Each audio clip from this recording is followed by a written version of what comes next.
Welcome, everyone, to this podcast that I haven't figured out a name for, the format for, what type of podcast it's going to be, the guest number, when it's being released, and how it's being released. We're just doing it now because if I didn't start today, we would probably never release it.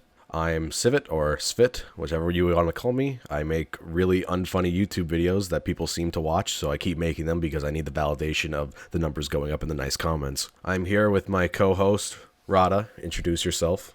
I'm that guy you probably forgot about in the past 2 months. The Yugi tubing sphere is a bit heavy on the content, whereas my sphere is just kind of an empty bowl. But yes, I am here, and this is gonna be my attempt to remind people. Today I will remind them I exist, to an extent. Hello there. I wanted to do a podcast for a while. I've had a few ideas. Originally, I was going to do one where it was just like me by myself. And it was going to be overall like a Wooly will figure it out style, where it was going to be like not depressing, but just like talking about like real life shit. A guy talking about stuff. Yeah, be like talking about like figuring things out. It was basically going to be like that. And I was like, I don't know. Everyone and their mother is doing podcasts, and I've had one on my mind for a while. And I have tried my hand at it with you and a couple of other people once. I tried one with Jimbles, but I am the last person in the world to count on consistent schedules and things, so it's obviously not going to be a consistent thing at any point, at least coming from me. But if you're in charge of it, I know you're not the greatest with schedules either. But yeah, haven't released a video in over a month. A month? People don't remember I exist. I do on Twitter. I exist way too much on Twitter. I should cut down on existing on Twitter. I've pretty much cut down existing on Twitter to almost nothing because I think it's like unhealthy. I've pretty much cut down on all social medias and any platform. It's not particularly unhealthy for me, but I would absolutely be better off without it. Yeah, like I stopped going to like A or V because like they're shit pits. Yeah, to an extent. I jump in there like during morning Euro hours when it's a bit more tolerable, and it can get pretty comfy, you know?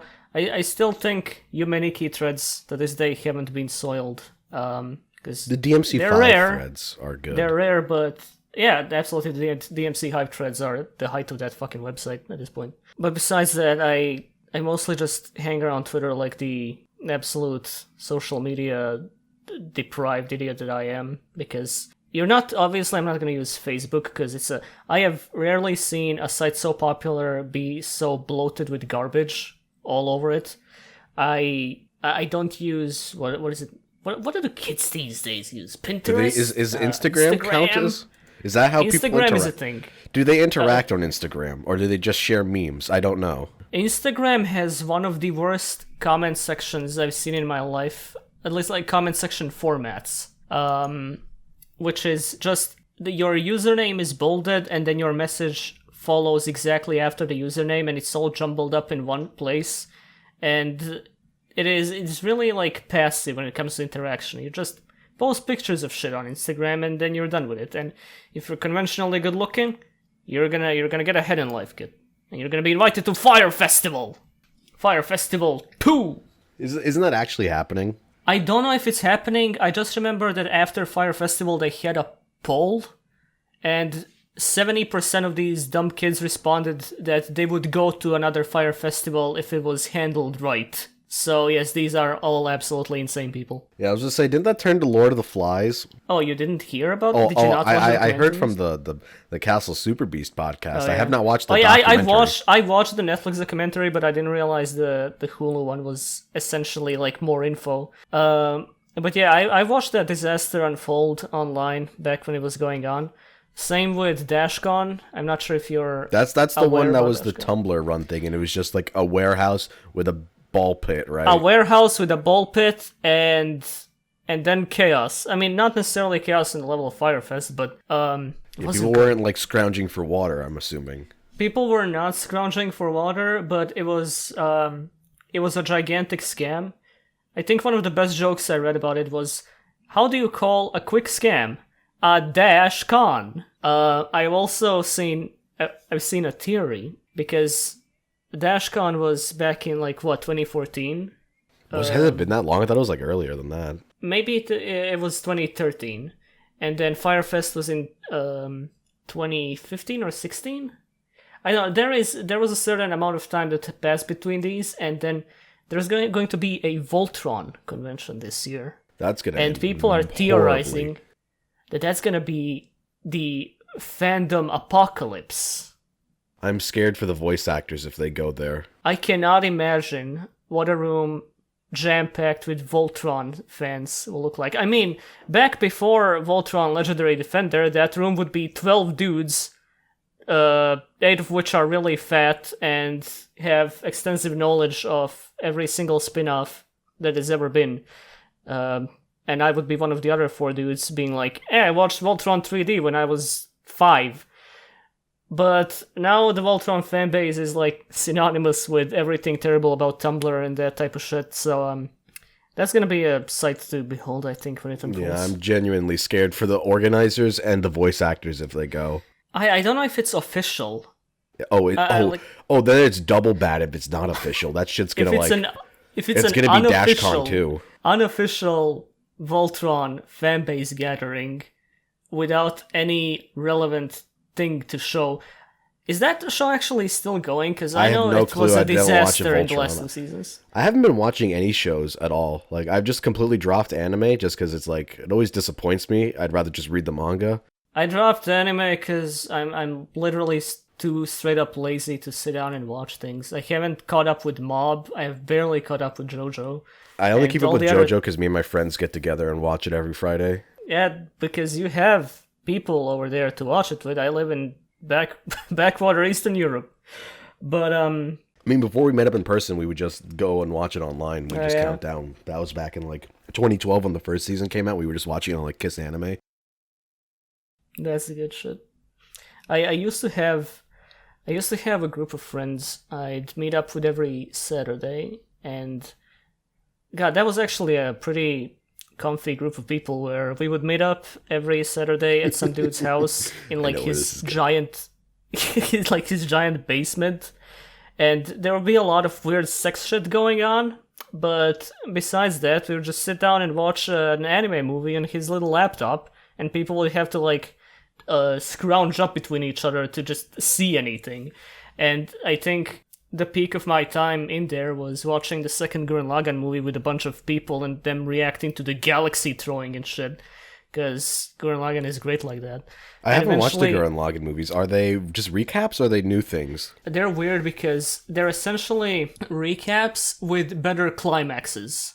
Huh. I'll have to check them out then. The climax of the second Gurren Lagann movie is fucking ridiculous. It ups... If Gurren Lagann, like the series, was taking shit up to 11, then the movie takes it up to 12.5. That sounds... I'm gonna have to check this out later. Imagine Gurren Lagann, but bigger.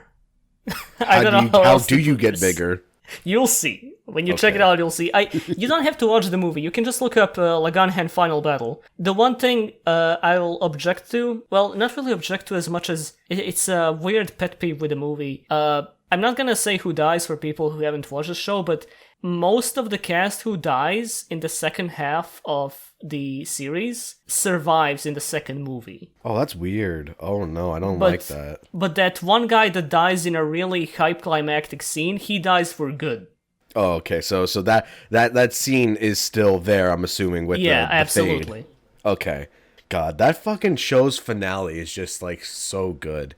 I have problems with Gurren Lagann, but I will not object to its last few episodes. I just love how it looks, the tempo. That is peak Trigger, Gurren Lagann. Yeah. I mean, Kill la Kill is peak Trigger, to be fair, but that also wait, had hold up, no, oh god, I had a brain fart. Gurren Lagann wasn't all Trigger. I'm too confused up on the studios at this point, but it was a lot of the people that Trigger consists of right now. So yeah, and then you get shit like Inferno Cop, which is great. Inferno Cop, I could have made on like I Adobe love After Inferno Effects. Cop. It's but so great. I couldn't. I love Inferno Cop. I know people hate it, but I just found it so. I watch it the perfect time. People don't hate Inferno Cop. I've seen people not like Inferno Cop because they don't think it's funny. That's what we call shit toys. Yeah. But you know what people hate? Possibly justified. Ninja Slayer, the animation. Ninja Slayer from animation, actually. That's the full name of that show. You know the deal with Ninja Slayer? Okay, yeah. Okay, I had a friend that was watching it as it aired, and he was just sending me the most baffling messages because I didn't know Yeah, shit I about watched that Ninja as it Slayer. aired. I can imagine. Yeah, I wish I could go back in time, read Ninja Slayer, and be hyped for the anime, and then see the first episode there. That would be such a goddamn mind blow. I was a little mad when that came out, and then I looped back around to be like, no, this is actually hilarious. I love this. It is beyond our comprehension. Yeah, it is fucking bizarre to say the least. It's unlike Ninja Slayer is something I can look back on and laugh, but you got something like Kengan Ashura, which is getting an anime, and it's not hiding how it's gonna look. Well, good thing you talk about Kengan, because I plan on talking about Kengan. God, that fucking manga is so good. I still haven't finished it. I'm a bit you? more than halfway through. I haven't read much after where I told you I'm on. Okay. But I'm on like the semi-finals. I don't exactly recall.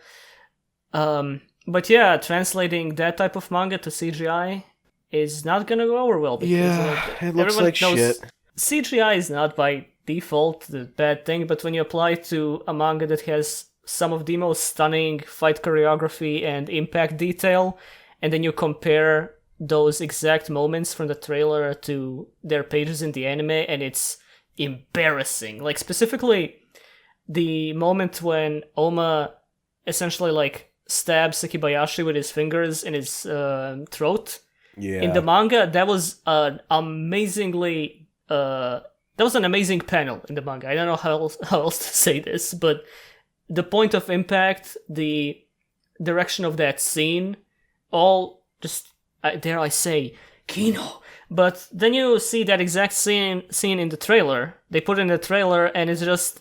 flaccid is all I could describe it. It's a side view of the scene.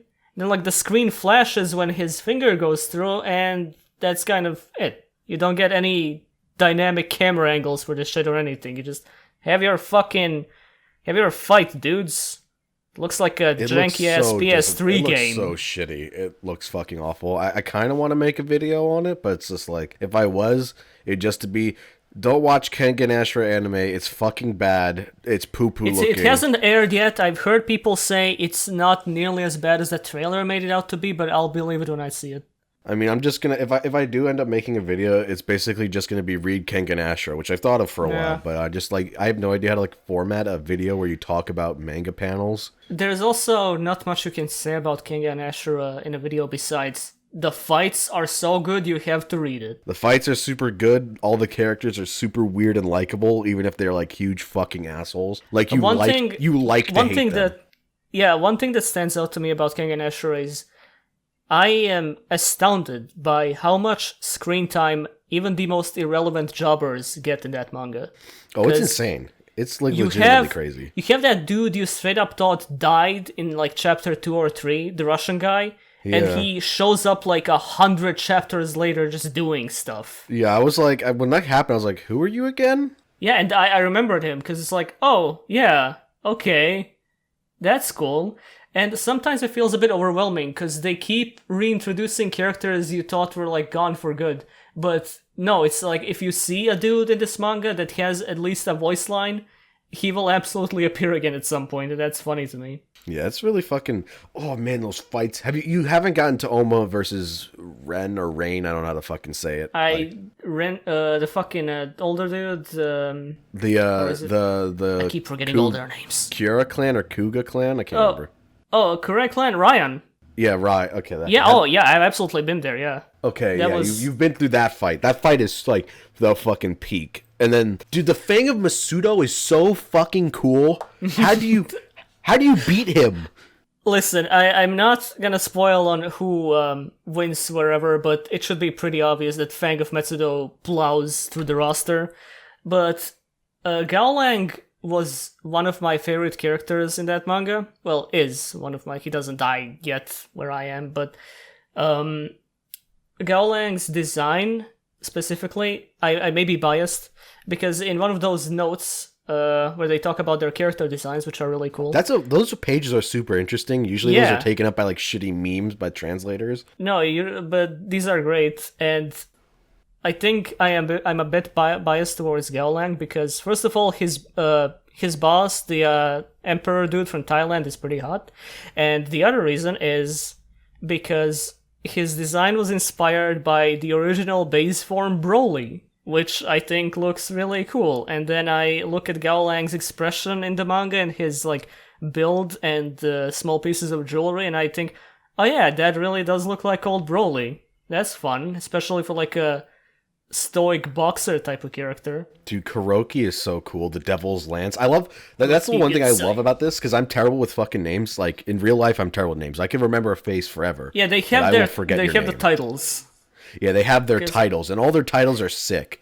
Like the Devil's Lance, Hell's Angel. Actually, Justice wasn't the guy's title, but God, I hated that guy. I absolutely could not stand Justice. Yeah, he's fucking crazy. I'm so glad they fucked him up good. Yeah, I know people hate Cosmo. Really? I mean, I don't hate him. He kind of just represents a small issue I have with the manga, which is every character seems to have some weird, like, bizarre either agenda or nasty downside to their personality. Because, like, Cosmo gets a bit fucked in the head when he fights, because, like, gets really annoyingly brutal. And it's not every character needs to be weird and shitty on the inside. It's even weirder when you read those, like, Chapter 0 chapters, where it's, like, him in high school, and all the girls are like, is he ripped?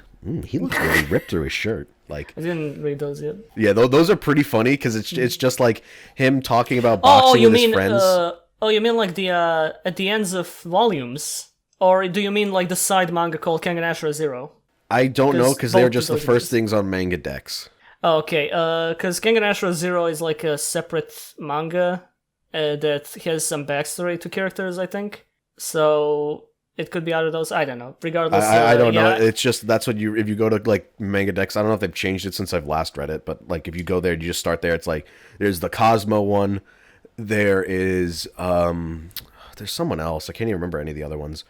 The ones that stick out in my mind because they're the coolest was the old dudes that started the Kengan tournament. Yeah. Like they have like a side story of them like fighting in World War II and shit. I like how the Kurek Lang grandpa has a lot of comic relief because he's funny because like at the same time he's like a fucking empty shell demon monster, but then he's just like my granddaughter, my dear daughter, just don't touch her. Yeah, he's like she's so fucking funny. She's hysterical. She's great. Oh my god, every character in that fucking manga is like amazing. I love it. God, I can't wait till it comes out in English so I could buy it physically and have it on my shelf.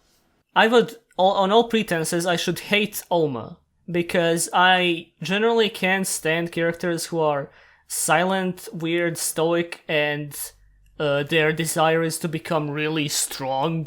You probably are going to like Kengan Omega then.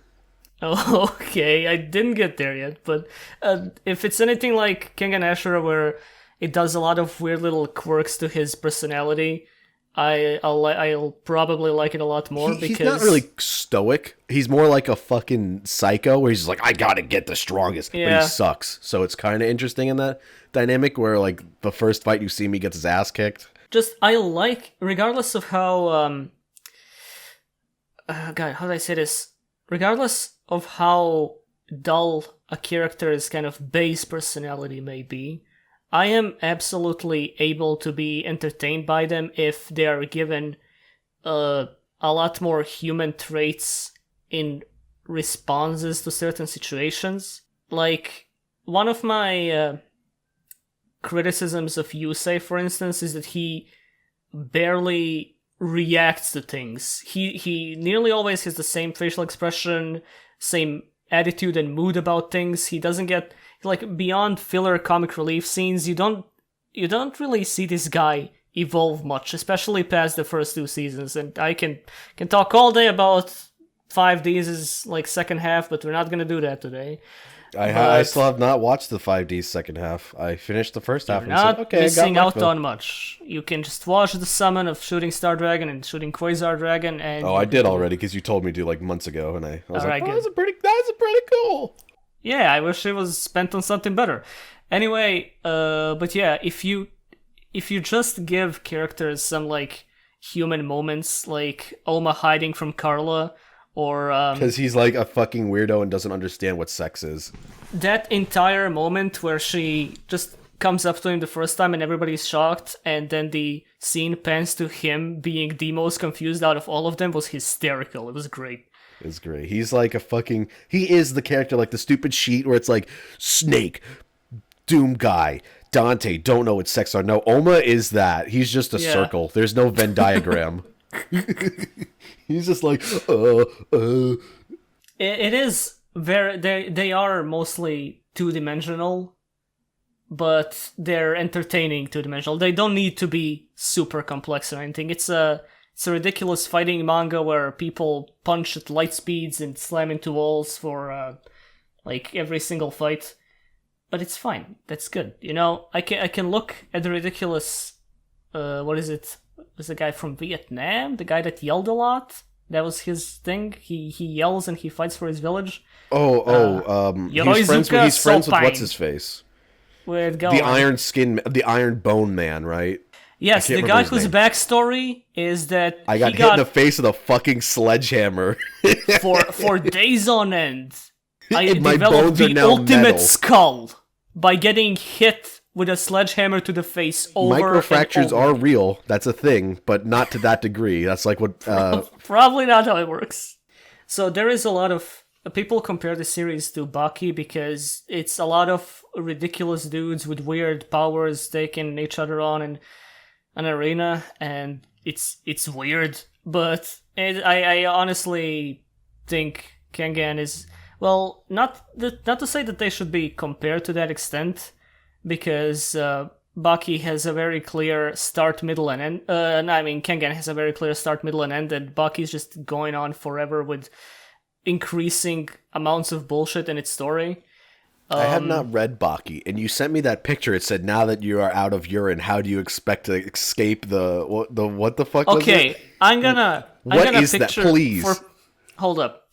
I'm not gonna be able to explain what exactly happens, but Che Guevara runs out of pee, and now he cannot escape the tetrahedron. Why? What? Why does he need pee to escape the tetrahedron? Because from what I can recall, I think he was fighting a guy that can go in 3 guys that can be invisible or something, and he was using his piss to reveal them. Interesting. Baki is really, really stupid. There's a guy who gives another dude a skin wedgie. I can just picture it in my mind now. You don't even have to tell me. By pulling him from underneath his ribs through his skin. Okay, I've seen that picture. Okay, I know what that is. Yeah, Baki does that. So Gengan Ashura isn't exactly grounded or anything, but it's people do way less ridiculous shit than they do in Baki. Yeah. Except it's way better drawn in Kengan, I would say. Wait, Kengan's better drawn or Baki's better drawn? No, Kengan is way better drawn. People are put off by Baki's art style, but I think it has a sort of bizarre quality to it. It's really easy to get used to Baki's art style if you watch the anime and then move on to the manga. I was thinking of doing that, but I don't like anime. The original Netflix anime was okay. The animation was sometimes really, really bad. Sometimes it just went up straight to CGI. There was that uncomfortably long sex scene. There was actually in the manga there was a sex scene that was published in a completely different magazine when it happened. From what I know about Baki. I'm not too big of a fan of Baki, but that's generally like I have some knowledge about the series because I started with the new anime and then I went through a bit of the manga, but it has way too much shit for me to care because the story just keeps going on for no reason. Oh yeah, that's that. You know another great manga that's been going on right now that I absolutely recommend to everybody? It's called Rokudo no Onotachi. And it's about a dude. Now, the first 2 chapters, a little rough. It looks like generic harem crap. So I'm gonna explain the plot, and then let me explain why it's amazing. So say the name of this thing again. Rokudo no Onotachi. All right. It is about a fucking loser kid in high school who goes to an all delinquent school. He gets a like curse, I believe it was. I don't remember how he got it because it's been like over a year since I've started reading because it's like regularly updated and it's not done yet. It felt like it was about to finish last arc. Like the last arc, they could have just stopped there, but they've kept going and it's amazing every time. It's like, I was like, where are they going to go from this? And it's still amazing. The last chapter, I think it's like 128. Fucking great chapter. So it's about a loser dude. Okay. It goes to an all delinquent school with his two loser friends. The colonel, and he's a guy who just like is like a fucking military otaku. He wears a beret and military fatigues all the time. And then he has his fat friend, whose name I can't remember, other than Fat Friend. But they're great, and I'll get to that eventually. So he gets this curse, and it makes delinquent girls fall madly in love with him. And this is a harem manga. God, I wish that was me in high school, but instead they just beat me up. Anyway, go ahead. Yeah, so you can see where it's going, where I was like, oh no, this is just going to turn into straight trash, isn't it? No. You know, instead of using his power to get into wacky fall-on boob hijinks, he's like, I just want to make friends. We're going to start the gardening club. Okay. It's like, you know how in Mob Psycho, how you see the jocks and you're like, oh god, they're going to be like jocks and be assholes. No, they encourage him. It's kind of like that in a way, where he's just like, he runs into all these people who are huge assholes and he makes them, like, all the girls fall in love with him, but he never abuses his power. He has not abused his power once in all 128 chapters. Oh, that's cool. He instead of using it, he's just like, let's all get along. Now that sounds kind of dumb, but at the same time, that's a shonen protag for you. Yeah, he's like a shonen protag, but done right. So he's like always beaten up. He's a fucking loser, but instead of abusing his power, he like makes friends. He's like, let's just garden. Let's garden, guys. That eventually gets dropped, but like it's a battle manga in a way. This is an interesting art style. Yeah, I was just about to say. This is the art style is really interesting, which is what attracted me at first because I saw some images now, and the first thing that came to my mind was this is like if Junji Ito did shonen. Yeah, it's a little like that. It's a little more like anime styled, like more cartoonish rather than, because Junji Ito goes for a very realistic style where humans have like realistic proportions. This is very like cartoon, but. Yeah, he just uses that. He eventually makes his bully his great friend, and all the time he's like, I just want to get like be useful because there's this one girl who likes him, who may or may not have liked him before he had the curse, and she just is like fucking Kenshiro. She will just murder people. She just like flicks them and sends them through walls and stuff. It's a little dumb, but it's great. A very good girl. So so all of his stuff is just like, I have to get stronger. There was a time where like the bullies like took his friends, and his friends are the highlight because they always support him no matter what. Like, you know, in most harem manga, like the fucking, or anime, like the friends just shit on them. They're like, yeah, he's a fucking asshole. He's a cheater. Yeah. And stuff. They usually have the friends in the harem manga that are like, man, I wish that were me. And then the protagonist is like, no, this is bad. Now, his friends are super supportive. Like, they'll go and get their ass beat to help him out in a fight. Like, he'll get into a fight, and the whole thing was he didn't want to tell Rana, which is the Kenshiro girl. It's Joey and Tristan. Because he wanted to prove that he could actually do something on his own. Eventually, she finds out, comes and saves the day. And after the day is saved, and they're all going home, and he's like, oh, this is great. He leaves, and he rounds the corner, he just fucking cries his eyes out. He's like, I'm so useless. I am so fucking terrible and shitty. I hate it. And then he pledges to become stronger. And like, not in a stupid shonen way, like in a, I'm going to become useful so I don't have to have my friends have to beat people up for me or save me because I'm a shitter. So he learns kung fu, and it's fucking KINO. Hell yeah. This looks pretty good. It is fucking amazing. Some really cool character designs I'm seeing, at least like on Google Images.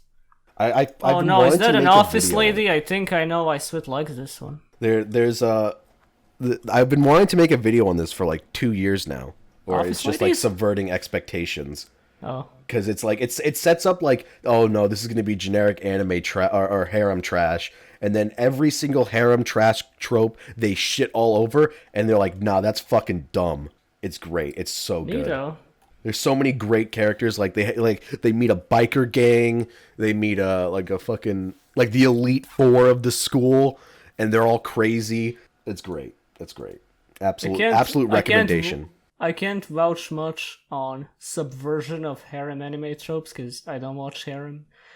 I haven't attempted to watch a harem since like high school. But that sounds like an interesting setup. When did this start coming out? Let me look. I've been reading it for at least a year. Alright, so there's maybe longer. I think it might have been being released for 2 years because I think I lived in my last apartment when I first started reading it. But yeah, it is fucking fantastic. It started in 2016. Okay. Oh, is this coming out in the same magazine as? Wait, hold up. I need to check something real quick because if it is, it's gonna be funny.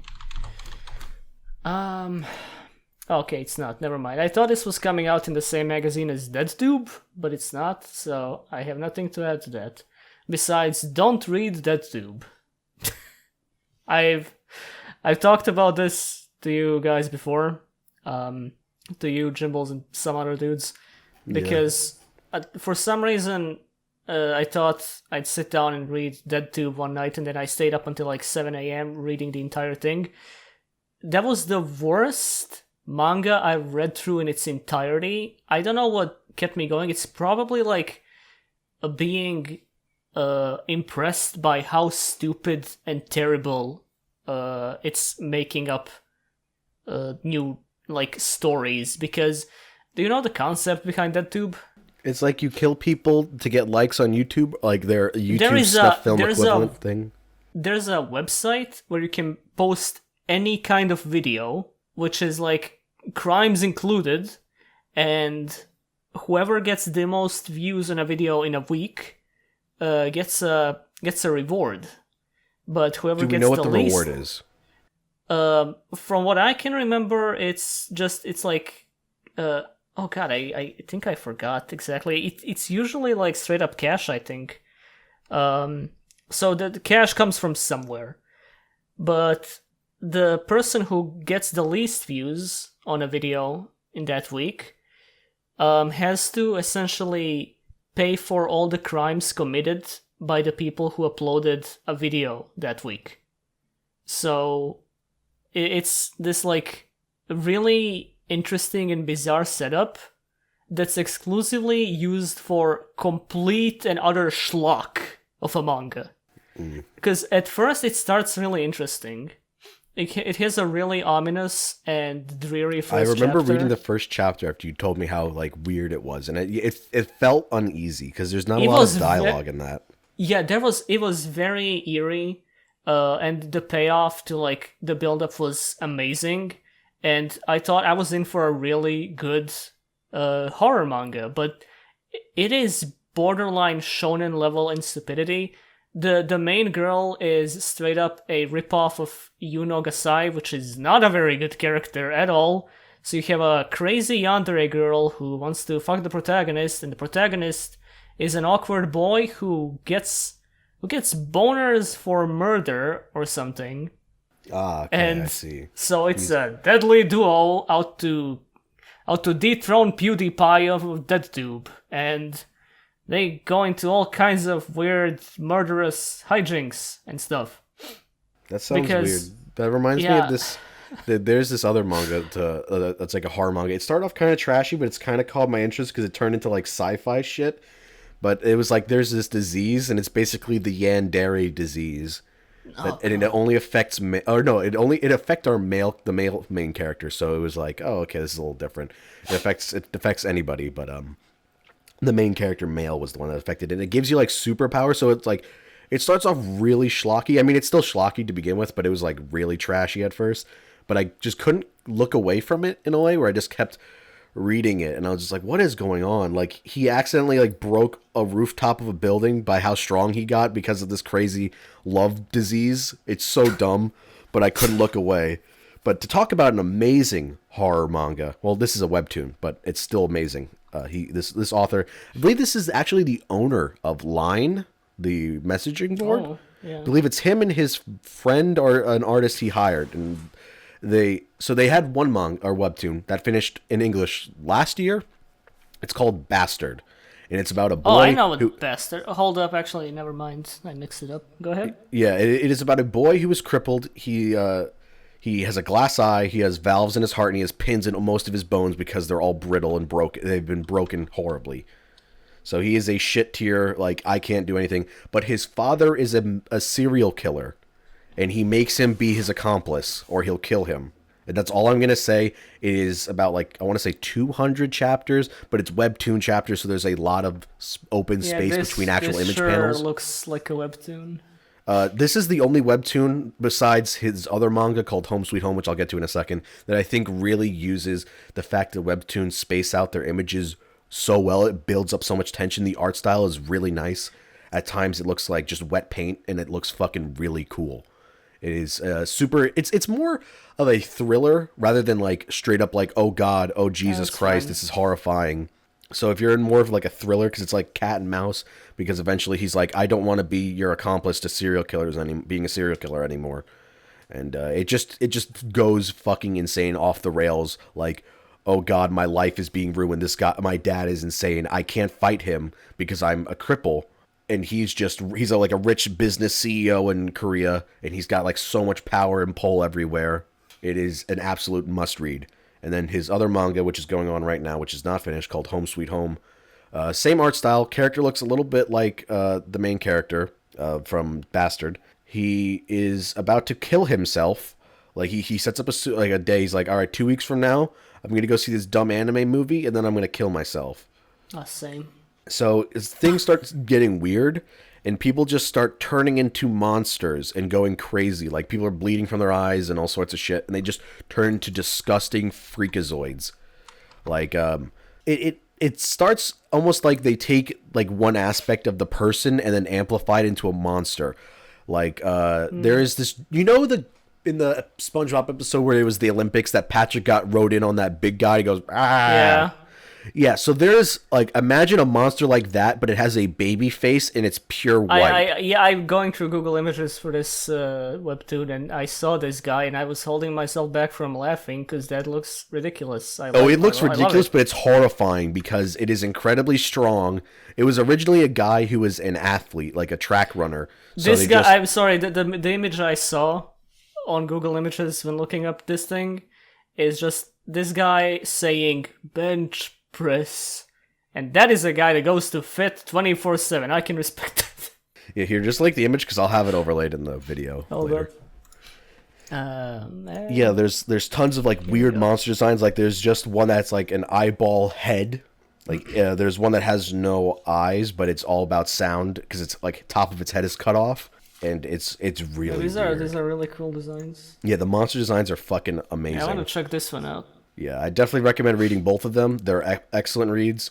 I say read Bastard first because it's done, and it's really fucking good. Probably one of my favorite. Like, it's not a manga, but since it's a webtoon, but it's like one of my favorite things I've ever read. It's like a solid 10 out of 10 if I would to give a rating to it. Solid 10 out of 10. All right. Yeah, it's a strong 10. Bordering maybe an 11. Yeah, I'd give it. I mean, it's. I've read it like 2 times. It was so good, and it was like releasing week by week. And it hit like, it was like the final arc of Bastard, and I was just like, oh my fucking god. It had like the biggest cliffhanger, and I was like, I can't wait. And I read all the Korean scans with my Korean friend who could read Korean, so he just told me what happened, like he was translating it to me. God, that fucking manga is so good. You ever, kind of a hard swerve, but you ever get into Gungrave? The game, like the PS2 game, or the one in the arcades? Do you not know about the anime? No, I haven't watched anime since Berserk 2016 ruined anime for me. Oh, okay, but this anime came out quite a while ago. I don't actually recall if Gungrave was based on the anime. Actually, no, yeah, the anime was based on the game. And the anime had absolutely zero right to be as good as it was. Because to give the anime the bluntest possible explanation, it's basically Berserk with guns. Okay, that was bad, but the first episode does the same thing the 1997 Berserk anime does. So it's like in media res. It gives you this high. He gives you like this like dark high fantasy, super weird kind of shit. You don't know what's going on, who's doing what or whatever. But it's really cool, and there are monsters and things, and a guy shoots a monster, and you're like, I don't know who these people are, but it sure is a thing going on.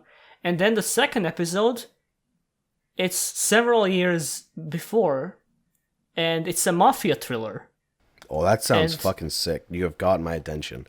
It is a very weird way to introduce a series, because it's people often recommend like, oh, skip the Black Swordsman arc, skip the first people episode. People who say that are fucking stupid. Don't get me started.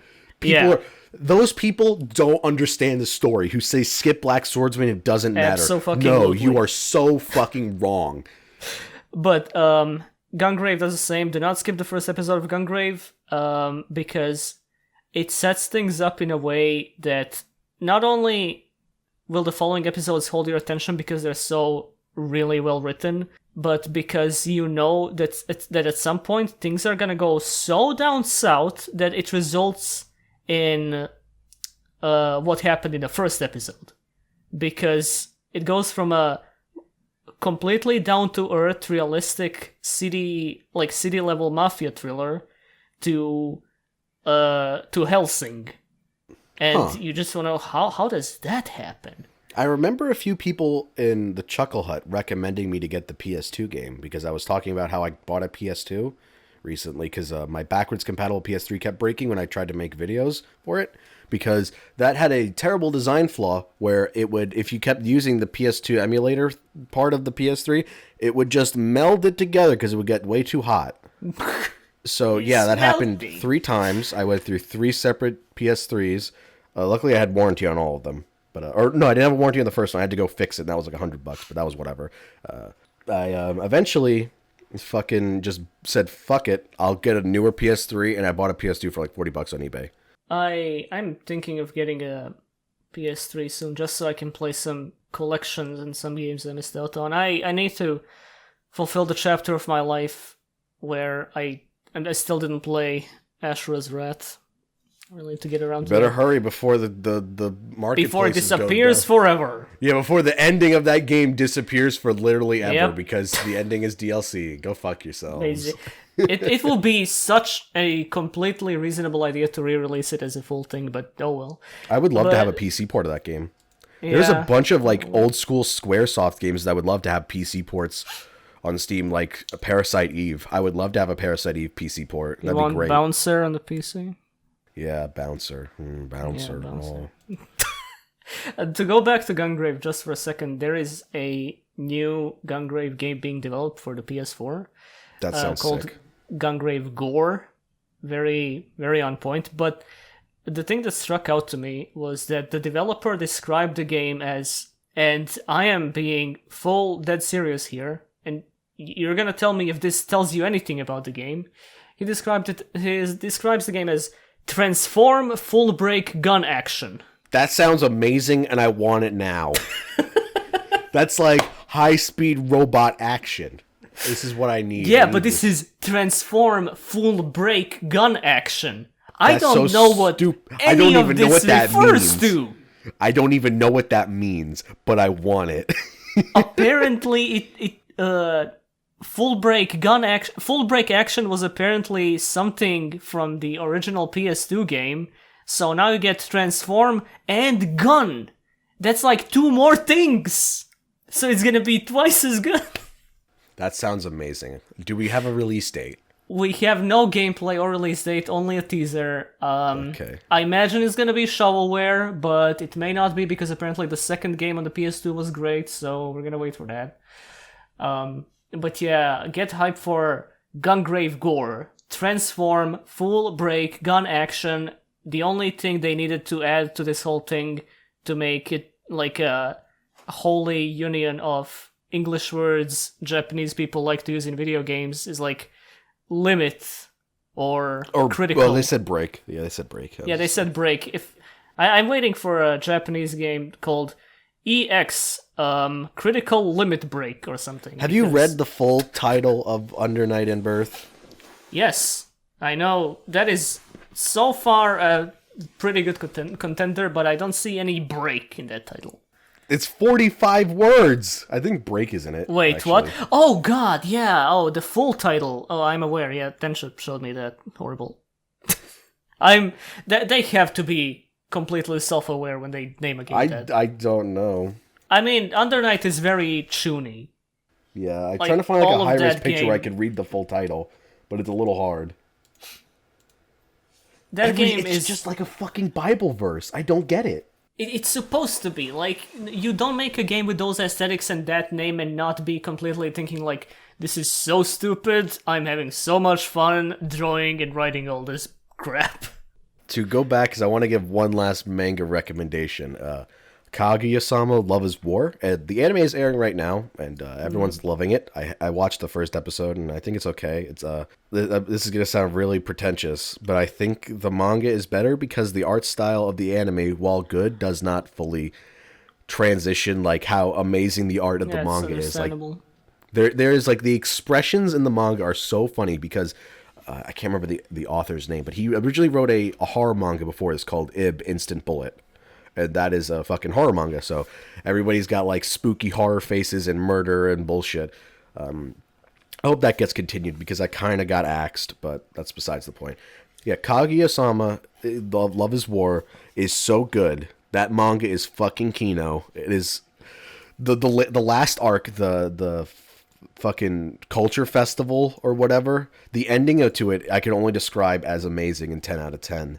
All the characters just play off each other well. Ishigami, the like fucking nerdy loser, like he's like the self-insert almost for these things, like, you know, where you read like a rom-com manga, you're like, these fucking idiots, they just hook up, or like, oh my god, couples. Just fuck already. Like that's his character for a while, and you think like, he kind of sucks. He's a little weak when compared to every other character who is like super well defined, and then he gets his own arc, and then he becomes the best character in the show. Oh, that's really good. It's fucking great. All the amount of logic leaps they go at each other because they have so much pride in themselves is hilarious, and the expressions are really good, which I don't think while the anime has good expressions, I don't think it carries nearly as hard as the manga. Definitely read it. It's on, I want to say, Gemini Box or like Mangadex. There's a lot of chapters. If you like the anime, definitely go read the manga as well. Or don't. Does the anime adapt the manga in full, or is there more to the manga? So from what I've seen, it's like 1-to-1. Alright. I really, like, I look at things and I'm just like, the art style is just like, it doesn't match what it was for the manga. Like, I have no faith in it might have already come out, the Grand Blue, not Grand Blue Fantasy. I know what Grand Blue is. It is an important distinction, though. Yeah, it is an important distinction. Grand Blue, the scuba diving manga. Yeah. Yeah, like for those who don't know, like I don't know if the anime for that already came out or not, because I don't keep up with the anime anymore because it always disappoints me. The Grand Blue anime, was it? I think it finished because it's been a while. Like I would not trust that anime to perfectly portray the faces and the reactions from the manga, because the manga just has like so much detail because it's just in black and white, so they have a lot of work with lines and shadows and shit. And anime just never has the budget to do things anymore, really, and it always disappoints me, which is why I don't watch it. But that sounds really hipstery or douchey or some pretentious, probably. But yeah, everyone's got their hot takes. There are a lot of manga that have art styles I do not trust to be translated well to anime, because be it either the fact that they're not supposed to be in motion, because look how King and Asher turned out. Although that could have turned out a lot better. But jokes aside, say, okay, this is a bad example because it will never get an anime and it shouldn't. But you can't do Pun Pun in anime. Have you read Oyasumi Pun Pun? Yeah, I have not read it, but I know what you're talking about. Okay. That can exclusively only be a manga. Because that type of presentation, the fact that the lead character only speaks in inner monologue, the fact that everything around him, like except for him and his family, is drawn as realistic as humanly possible, while him and things relating to him have this like extremely surrealist presentation that cannot be conveyed in anime save for some ridiculously talented director. I could imagine Yuasa taking it on, but I am not sure if I'd want to see Pun Pun being attempted into anime. Yeah. That was the anime arc of the podcast. Yeah, we'll talk about. I'll get this. Time for some character development. I want to rant about something real quick, so I'm gonna get this out of the way. So I've been like the past few weeks, I've been trying to like better myself. So I've been like going to the gym, eating healthy, trying to cut out as much garbage food as I eat as possible, trying to lose weight and stuff. So I've been like getting Greek yogurt because like my breakfast is like Greek yogurt and egg whites and shit like that. Like you eat fucking healthy and shit. Zoomer fucking Greek yogurt. I hate it. I fucking Zoomer yogurt. This fucking Zoomer yogurt with their chunky food bits in it. Like, I just want some goddamn strawberry yogurt, man. I don't want your, like, shit you couldn't sell at Stop and Shop and you throw it into the fucking cart. Like, it's so fucking gross. I just want plain yogurt, damn it. Don't give me this fucking fruit chunk shit. I know exactly what you're talking about because while we probably don't have the exact one you're referring to, I have bought Greek yogurt from a store on occasion, and those guys love their chunks. It is I hate it. something about a thing that should be very soft and easy to digest, but absolutely filled with crumbles of things that should not be there. That appeals to some people apparently. So yeah, yogurts not be like that. But before we move on to video games or fucking whatever, if I want to go out and have a nice healthy breakfast in the morning, there is a very specific limited time slot where I can access food that's not completely cold and terrible, and that is from 6:30 a.m. up until like 8:30, 9 a.m. max. And I'll either pull an all-nighter or just wake up at that time because that's when those pastries are really good and it's not too far from my house, so I can just go out there in my slippers and it's it's a very relaxing thing to just wake up at 7 a.m., get to the bakery before all the school kids start flocking in for their recess, and get some poppy bread, get some apple pie, get some what are those called? Pigs in a blanket. But the thing is, the moment it passes like 9 a.m., they stop baking them. And they just kind of leave them there. So if you happen to wake up too late, like my stupid ass 99% of the time at 10 a.m., 11 a.m., God forbid later, because at that point you might as well just give up from breakfast because you're gonna get some soggy shit that's been standing there for the past several hours, and it might have or might have not become carcinogen at that point. So it is a very risky breakfast over here. There's one alternative. There's a meal called burek, however you want to pronounce it here, which is, as described in one of our restaurants, meat pie. It is a triangular piece of...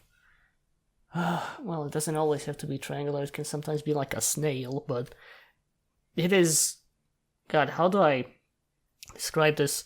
Can you send me a picture? Because I have no idea what the fuck you're talking sure. About. You can look it up on Google as Borek. Borek. And there are many different kinds of Borek. Borek. And this is like the standard traditional stuff to buy here. Is it like a croissant with food in it? Not real. It is not... The crust is not croissant-like. It's more... it's a very thin layer outside. I don't know what it's called. The problem is that I'm not like a native English speaker, so I can't say exactly what it is. But It is an extremely thin layer, and then in there it can be like greens or meat or cheese or whatever. And This looks good. This looks cool. It's fine. It is very serviceable. I don't want to call it poor people food, but this is essentially what 90% of the country eats for breakfast. And it is always a safe bet that the dude, like a minute from my house, will have fresh, warm borax for breakfast. And that's the good stuff. But you get tired of that because it's either your choice for breakfast here, unless you're making your own, is either waking up really early to get the good stuff or going for a discount Borac for the 50th time in a row because you woke up too late. And welcome to the Balkans. Video I don't know any Russian or Serbian. I would say something as a joke. I'd be like, Blyat, I think is how you say it, or some fuck. I don't fucking know. Blyat, that's Russian. What is that word even? I don't know. Blyat in Russian, as far as I'm aware, is essentially shit. Oh. I'm not Russian. You play any good games recently?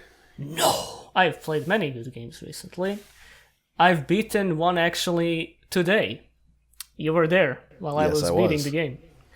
Last night you sold me on the game and I'm tempted to buy it, but I really can't I can afford, but I really shouldn't keep buying games because I'm not playing. I have a fucking gigantic backlog on Steam. It is very short. You can beat it in an afternoon if you start at like 1 p.m.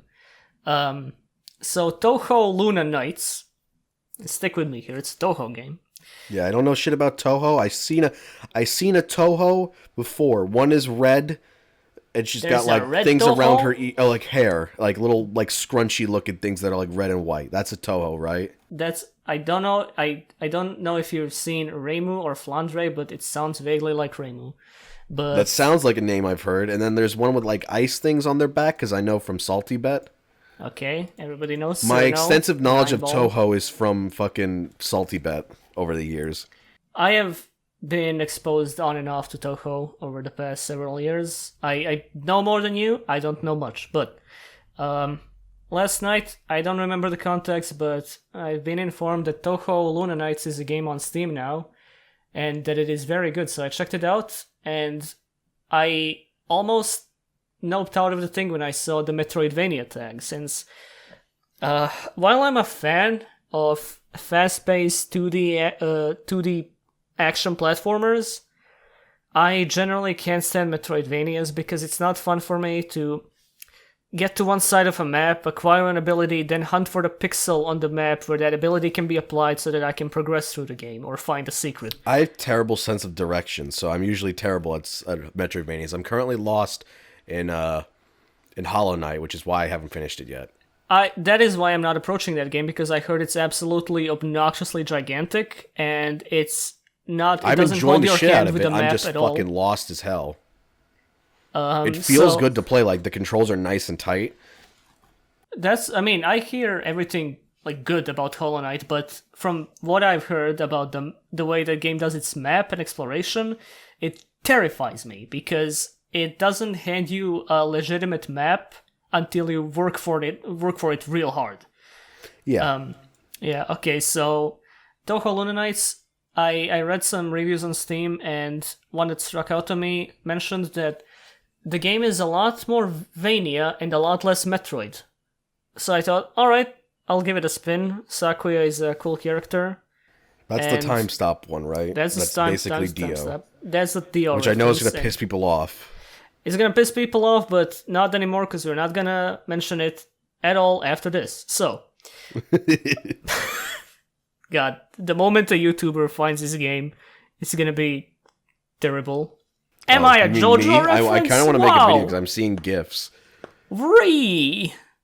So, I got Toho Luna Nights last night, and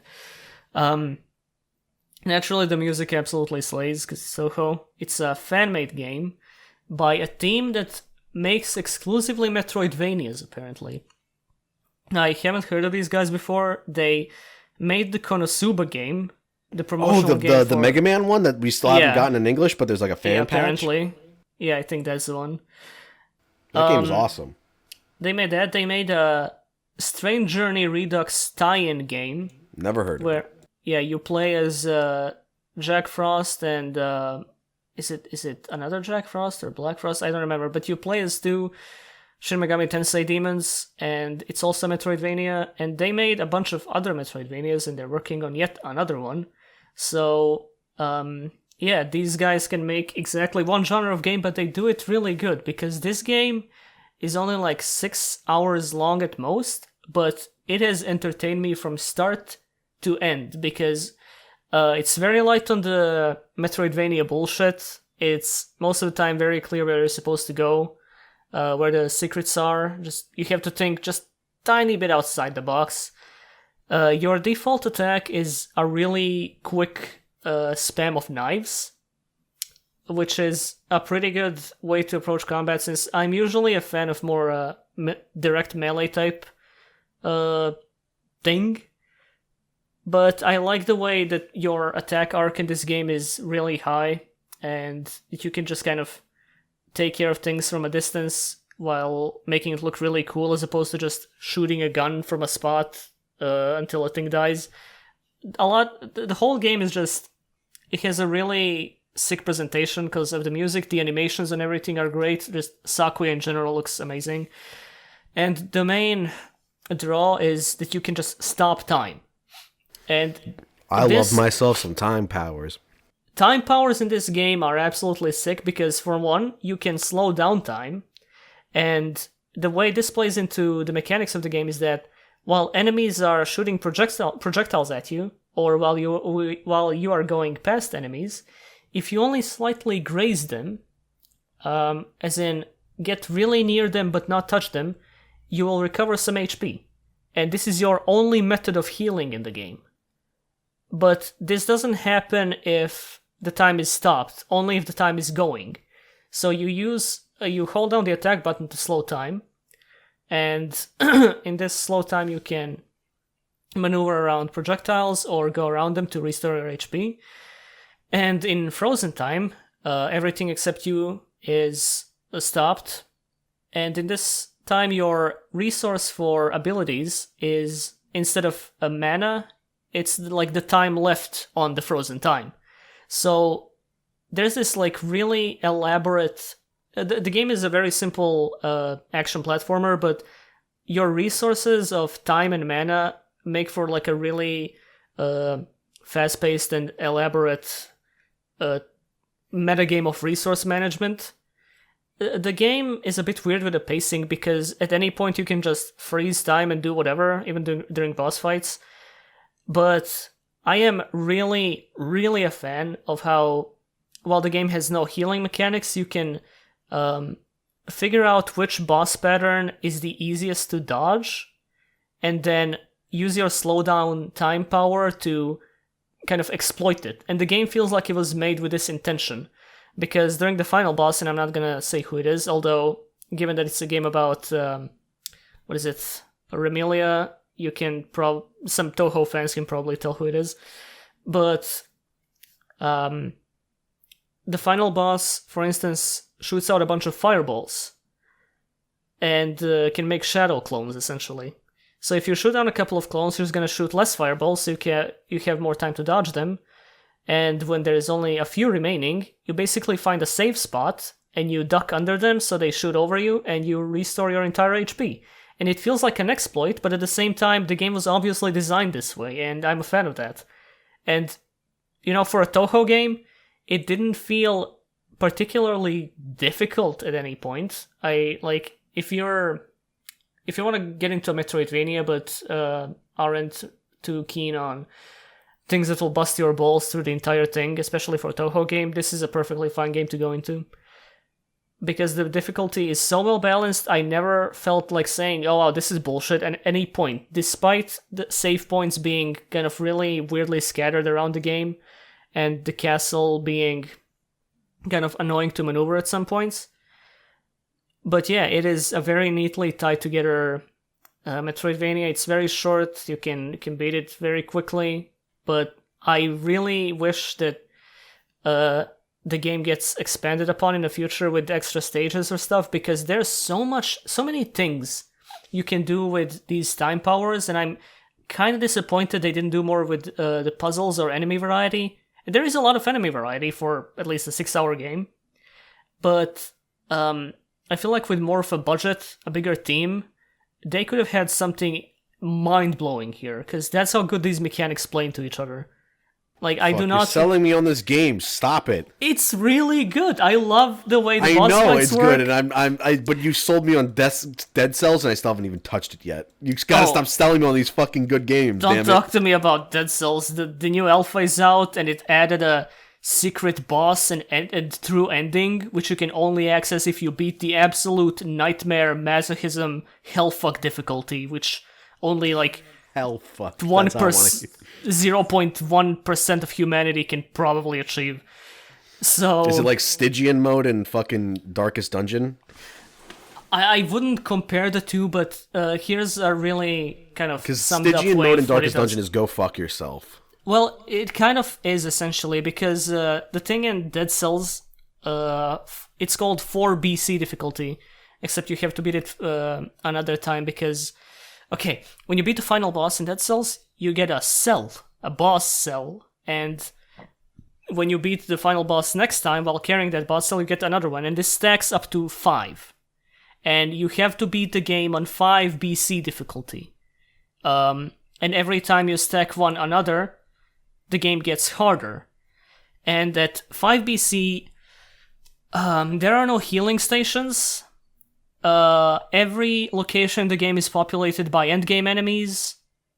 They have tons of HP.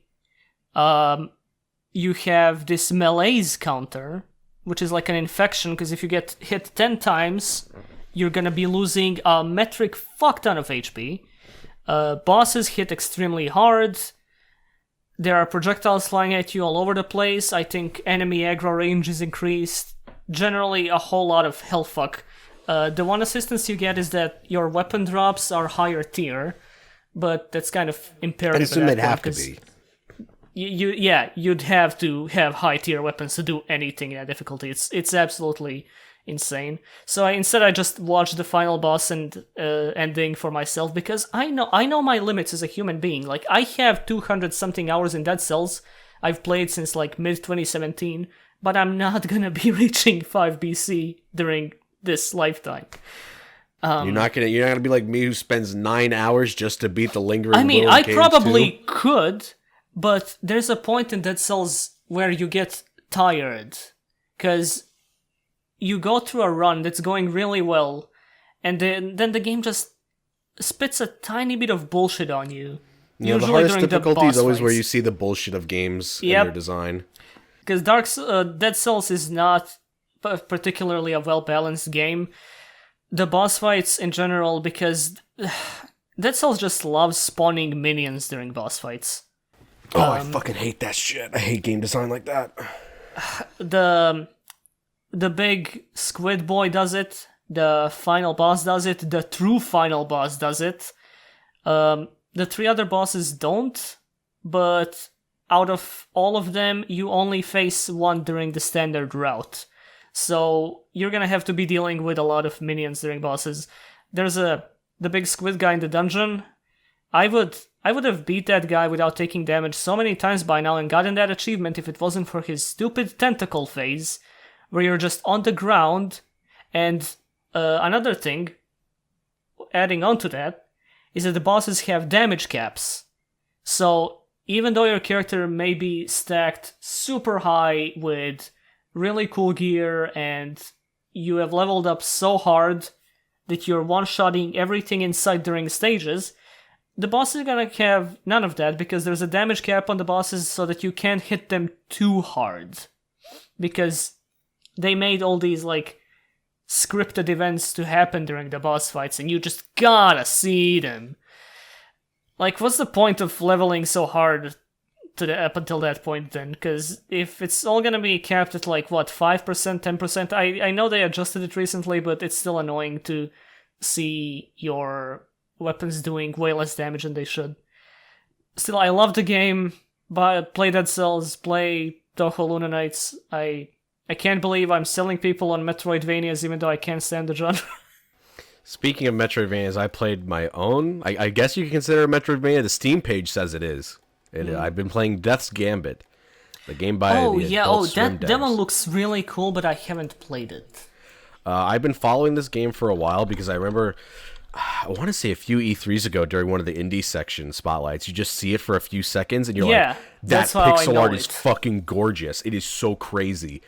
It is Dark Souls 2D. I hate to be like, it's Dark Souls, but no, it's literally like in the first 10 minutes, they have a joke where they're like, okay, your objective, totally not chosen undead, is to ring the bells and of awakening, get your soul vessel, and they're like, really? And it's like, nah, I'm fucking with you. Okay. Like you talk to like the Grim Reaper, like the Grim Reaper is always watching you. He's got like a sick design, and he's just like a kind of like a chaotic neutral or evil. Like I haven't gotten far enough to like tell what his agenda is, but he just fucks with you occasionally. Like he's just a troll. Not to interrupt you, but if this is Souls knockoff, I'll take this art style over Salt and Sanctuary any day of the week. Yeah, it is very Souls like Aspire. Like I just said, just made a joke about Dark Souls 1 story is its story. Like it is pretty Dark Souls. Like I hate to do this. I hate to be like, it's Dark Souls. It is. Dark Souls is just more cerebral Devil May Cry. Oh, don't remind me of that. That fucking article. Like I don't want to be like sniffing my own farts with like Dark Souls, but no, it's literally just like we're making 2D Dark Souls, but also a Metroidvania. The art style is fucking gorgeous. I love the pixel art. I'm not very far. I have maybe an hour. I have an hour played right now. I fought one boss. It's really cool looking. It's like an owl monster called the Owl King. Oh hell! He like swings his wings around and like feathers fly and all sorts of projectile bullshit. It's really fucking cool. I've been wanting to get this game for a while because originally it was supposed to come out in I want to say 2016, and then it got delayed to 2017, and then in 2017. I know that this game had a history because I do recall watching a lot of this gameplay and thinking, okay, when is this gonna be out? And then it eventually comes out and has a bit of a middling reception on Steam. Yeah, it had a. Yeah, you'd think with a game like this it would be like very positive, overwhelmingly positive, but it's like apparently it was very clunky at first. I'm not feeling the clunkiness right now. Yeah, that reminds me of when Slain came out and it was just a complete fucking mess, but they just went back and remade the whole thing. Okay, that's good at least. Yeah, this art style is great. Yeah, so what happened was Death's Gambit then got delayed to 2017, I believe, or maybe it was if it was originally in 2017, that got delayed later. I remember because I was like, when is this game coming out? Because I was ready to buy it day one for so long. Like I was so excited for this game for forever since I got announced. I was keeping up with it, and then it just like the buy on Steam just disappeared, and like the Steam store page disappeared, and I was like, oh no, what's happening? So I found their Facebook page. Because I don't think they have a Twitter account. It's just like, hey guys, we're going to go dark for a bit until we're done with this game. And that was like, I want to say January of 2017 or July of 2017. It was a J month. That's all I could say. And I was like, this game ain't happening. Oh no. February. And then it came out in August of 2018. And it was, got... August. Yeah, it got reviews. But I was watching a video where it was just like, the gameplay was in the background and completely inconsequential to what the person was talking about. But I saw one of the boss fights, and I was like, that is so weird, I want to know the context. I'm not going to spoil it for anybody, because it's like, it's really fucking cool. And I bought it off that. I mean, because it took so long to come out that my hype for it died a little. So I was like, I'll get to it eventually. I still want it, but I'm not like frothing at the bits to play like I was a year ago. I mean, seeing this art style usually makes me froth wanting it, but immediately the moment I see Metroidvania, I think, okay, I guess I'm gonna have to make some compromises. But I haven't really felt the Metroidvania yet, but granted, it's still only an hour in. I don't mind Metroidvanias as a concept. I like when they focus on the Vania part more, admittedly. It's just that I tend to just avoid them in general. But when most 2D action platformers, which is a genre I adore, tend to be Metroidvanias, I kind of have no choice. I wanted to buy The Messenger last year, which is a Devolver-published game in the vein of Ninja Gaiden, the first one on the NES, which is a game I really like. I love Ninja Gaiden on the NES. but I read. God, this is a spoiler for the Messenger, so I'm sorry, but I have to. Yeah, it's fine. I eventually play, but I don't personally care about spoilers. I'll put a guys time code in care the about- video yeah, okay, for anybody good. who cares about the Messenger spoilers. So, Messenger starts off as a linear action game, but halfway through it, something happens and the game turns into a Metroidvania. And the moment I read that in a review, I just shouted to myself, "God damn it! Are you kidding me? Let's just give me a break for once. Give me a fucking break. Give me a straight up, well balanced, directed, straight up just a completely normal fucking start to end action game. Give me a Mega Man Zero again. I want another Mega Man Zero." But I'm not gonna have it. And it's annoying. Because everybody wants to be the next Symphony of the Night or some shit. And look how interconnected our world is. You can't unlock this door now, but you found the key, and now you go back and you unlock that door, and now you're back here. Look what we did. Like, good job, guys, but if it's gonna be that simple, you might as well have had a straight line from start to end. Which reminds me of another game I bought and felt scammed on. Have you heard about Dragon Marked for Death? No, but I will look it up right now, so start rambling. Okay. Dragon Marked for Death is an Inti Creates game. Oh no. And whenever Inti Creates is developing a 2D action game, my eyebrow raises and my attention is engaged. This art style is cool. Sorry to cut you off, but this looks cool. Absolutely. The art style, they got Toru Nakayama, my man, that did the Mega Man Zero artwork. Those games are gorgeous. The art style is still absolutely the high point of that game. Oh, I've been seeing artists that I follow post like drawings of these characters. Yeah, I was like, what are these characters? They're fucking cool looking. Okay. It's cool character design, because Toru Nakayama is usually the high point of even like the faultiest Inti Creates games.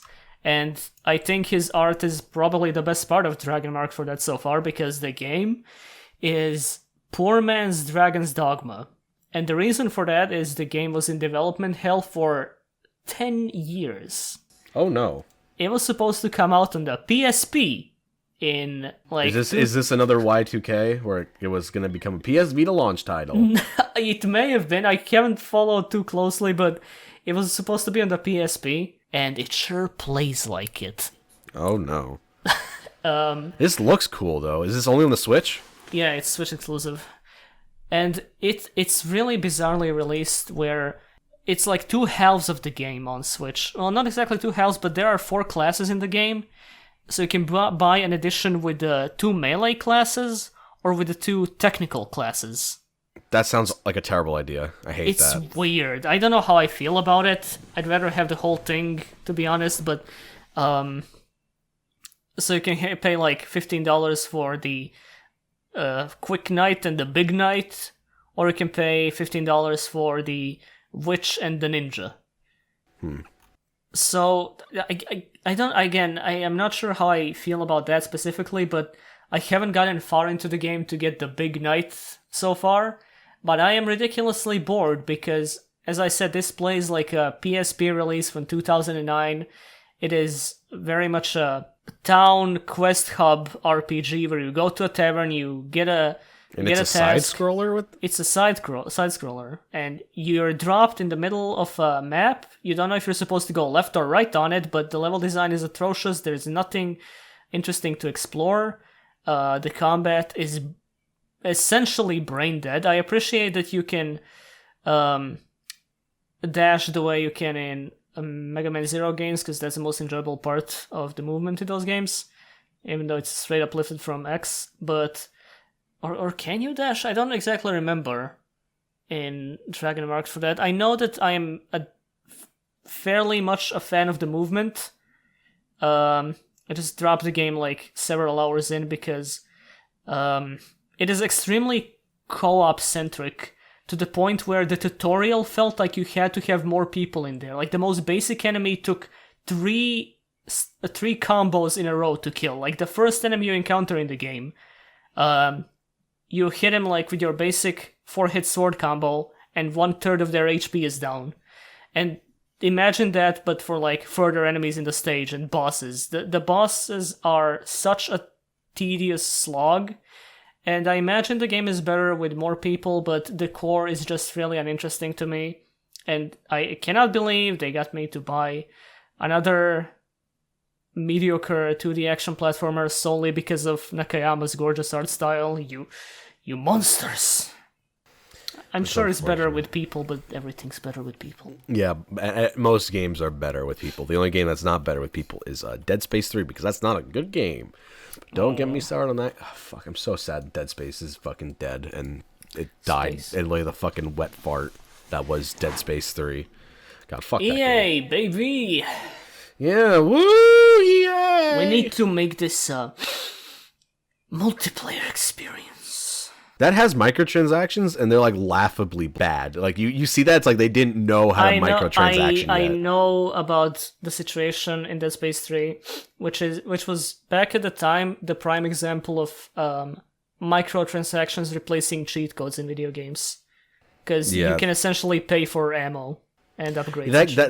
That was like we don't understand how to microtransaction yet. It's hilarious to look back at, but it's also when depressing. They didn't know how to effectively scam people. Yeah, that's what I mean. Like, they didn't know how to effectively steal your money with shitty game design. That pisses me off. Fuck that game. I hate it. So mad. I still remember Dead Space 2 having that section that freaked me the fuck out near the start of the game, where you drop down with your like leg hanging up in a completely dark room, and there's a bunch of shit coming at you, and the music is really intense and terrifying. Like, holy shit, the direction. God, that game is so good. I fucking love Dead Space 2 so much. I've replayed that game too many times though to go back to it. Kind of like I've replayed like Dark Souls 1 too many times, where I tried to do another save the other day, and I was just like, I'm a little tired of the start of this game. I've like done this so many times. I'm a little sick of it. Not gonna lie. The being tired of the start of a video game is such an annoying feel, because so many times I've been through Undead Asylum or the first stage of Rayman 2 from when I was a kid, that like it's a slog to get through at that point, but then you manage to go through, and then the game is fun again because I've been here less times than the other places. That's cool. Yeah. Still never played a cleric in one. I have completely avoided a mage in Dark Souls games, despite knowing most of them like the back of my hand. Because magic is just not fun to me in those games. I was interested. I was gonna start a cleric just because I'm like, I want to know what it's like just to have the magic. I started as a cleric in Dark Souls 2 recently because that was the worst possible combination of occurrences I could think of, and to top it all off, I was streaming it, and I have terrible performance anxiety during streams, so I died 3 times to the Dragon Rider, and I thought, better not keep this up. So I quit, and then immediately after the stream, I beat the Dragon Rider, and I keep playing a little bit, and then I am reminded, alright, this game kind of feels like poop to play, so I don't care. Were you playing Scholar, or were you playing 2? Scholar. I feel like they changed the movement in Scholar, because I booted up both of them, and they feel different from each other. To me, distinctly, both feel comparatively worse than 1 and 3. I don't know how you could make it feel worse than 1. It's probably the whole your character keeps missing, is like even during targeting, but I haven't noticed any particular difference that affected my gameplay. God, Dark Souls 2 pisses me off because there's so much stuff in those games, but so much of it feels like low effort filler. Yeah, no, don't get them started on the Dark Souls. People will get mad. I'm not gonna start on Dark Souls 2 because just like I'm not gonna start on Persona 5. I'll tease people with that. That's a game. It's a game that people like a lot, but some people don't.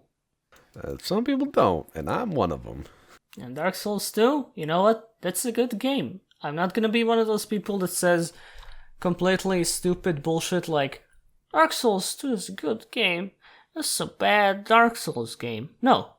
Even though I consider it the least good out of the series, it is still a blast. It is better than 99% of exploration, action RPG shit out there that you can find.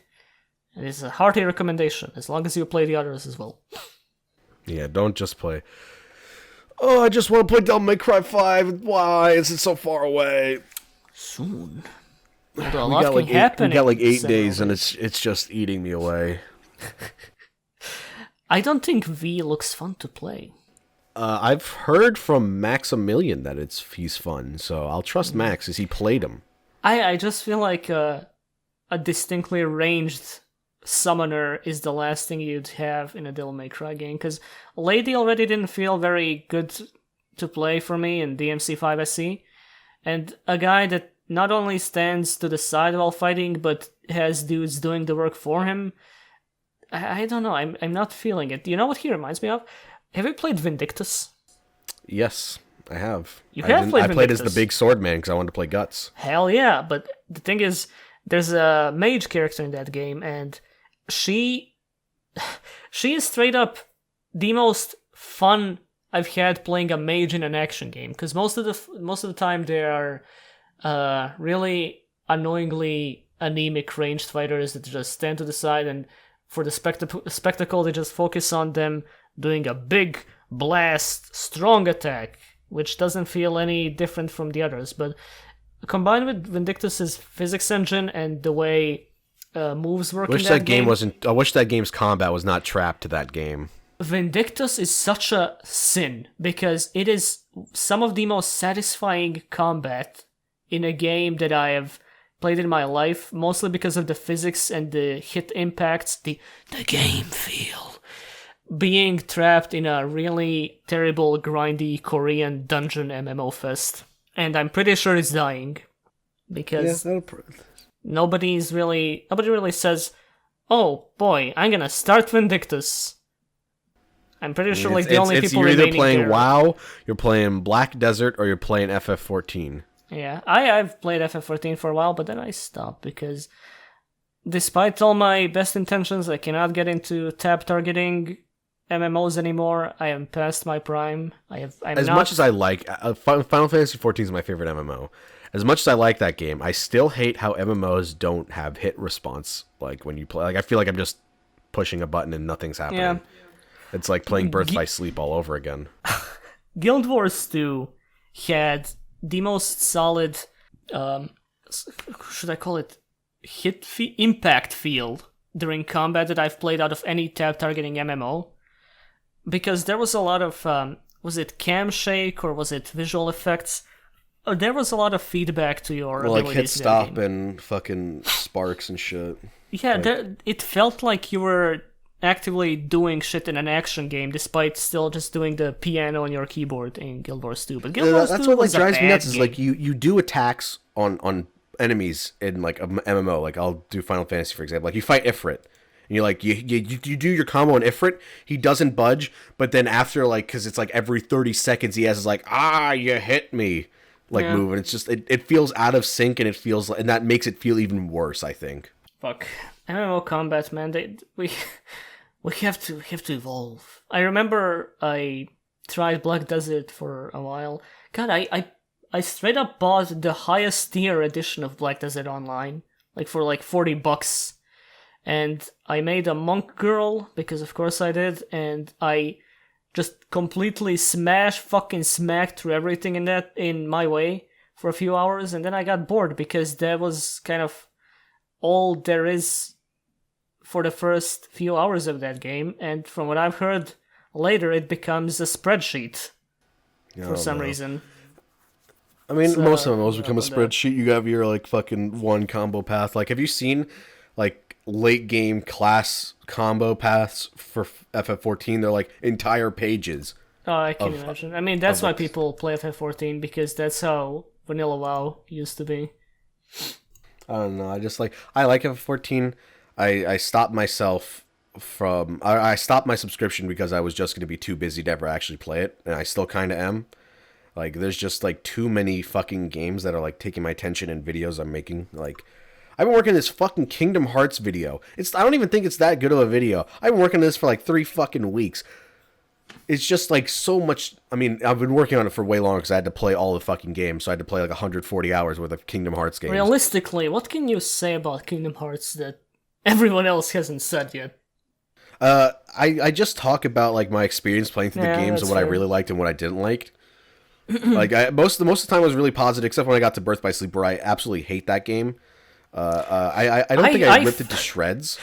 I was very critical of it, and I explained myself in a very calm way why I just did not like that game. I feel like I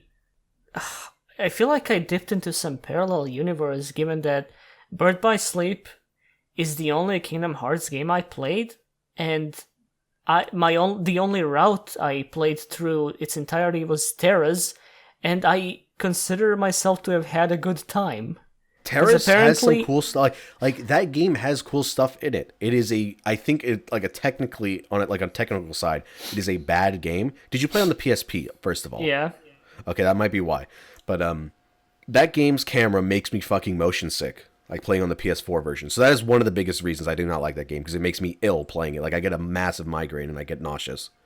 Because if you let go of the stick, the camera keeps moving, because it wasn't made to have a fucking what's it called? Like a right analog stick, because it was for the PSP, which had the trigger motions. Because that version is not like Dream Drop Distance, where they completely remade the game. That is, from what I am aware of, that is just a up port. Like they just prettied up the graphics and dumped it in the game. Like, because it is still a PS1 game technically, because the PSP and the PS1 had the same archetype. So that is a PS1 game, and it feels like it. I think you would change your mind if you played it again. If I played it again, or if I played like KH2 and then went back to Birth by Sleep. Because I literally went I finished the Lingering Will, which I think is probably one of the best boss fights ever, and then I went to that game an hour later, and I was like, this feels like infinitely worse, and it makes me sick. Okay, so this was the period when I was like packing my PSP full of games to kind of pass time in high school. So on the bus I'd be playing Persona 3 or BBS or so, and Birth by Sleep stuck out to me because there was a lot of content for a PSP action game. Usually those would be really linear and over really quick. That game is very linear and over very quick if you ignore all the padding bullshit. That game I beat that game in 16 hours. Okay, I feel like I was just kind of addicted to collecting all the abilities and experimenting with them and shit, because found the core of the... I could see how that game becomes like 60 hours long, but I found the core of the combat fairly engaging, and again, I can probably see how I would change my mind if I played the other games or so, but... the thing is I completely understand why people like this game.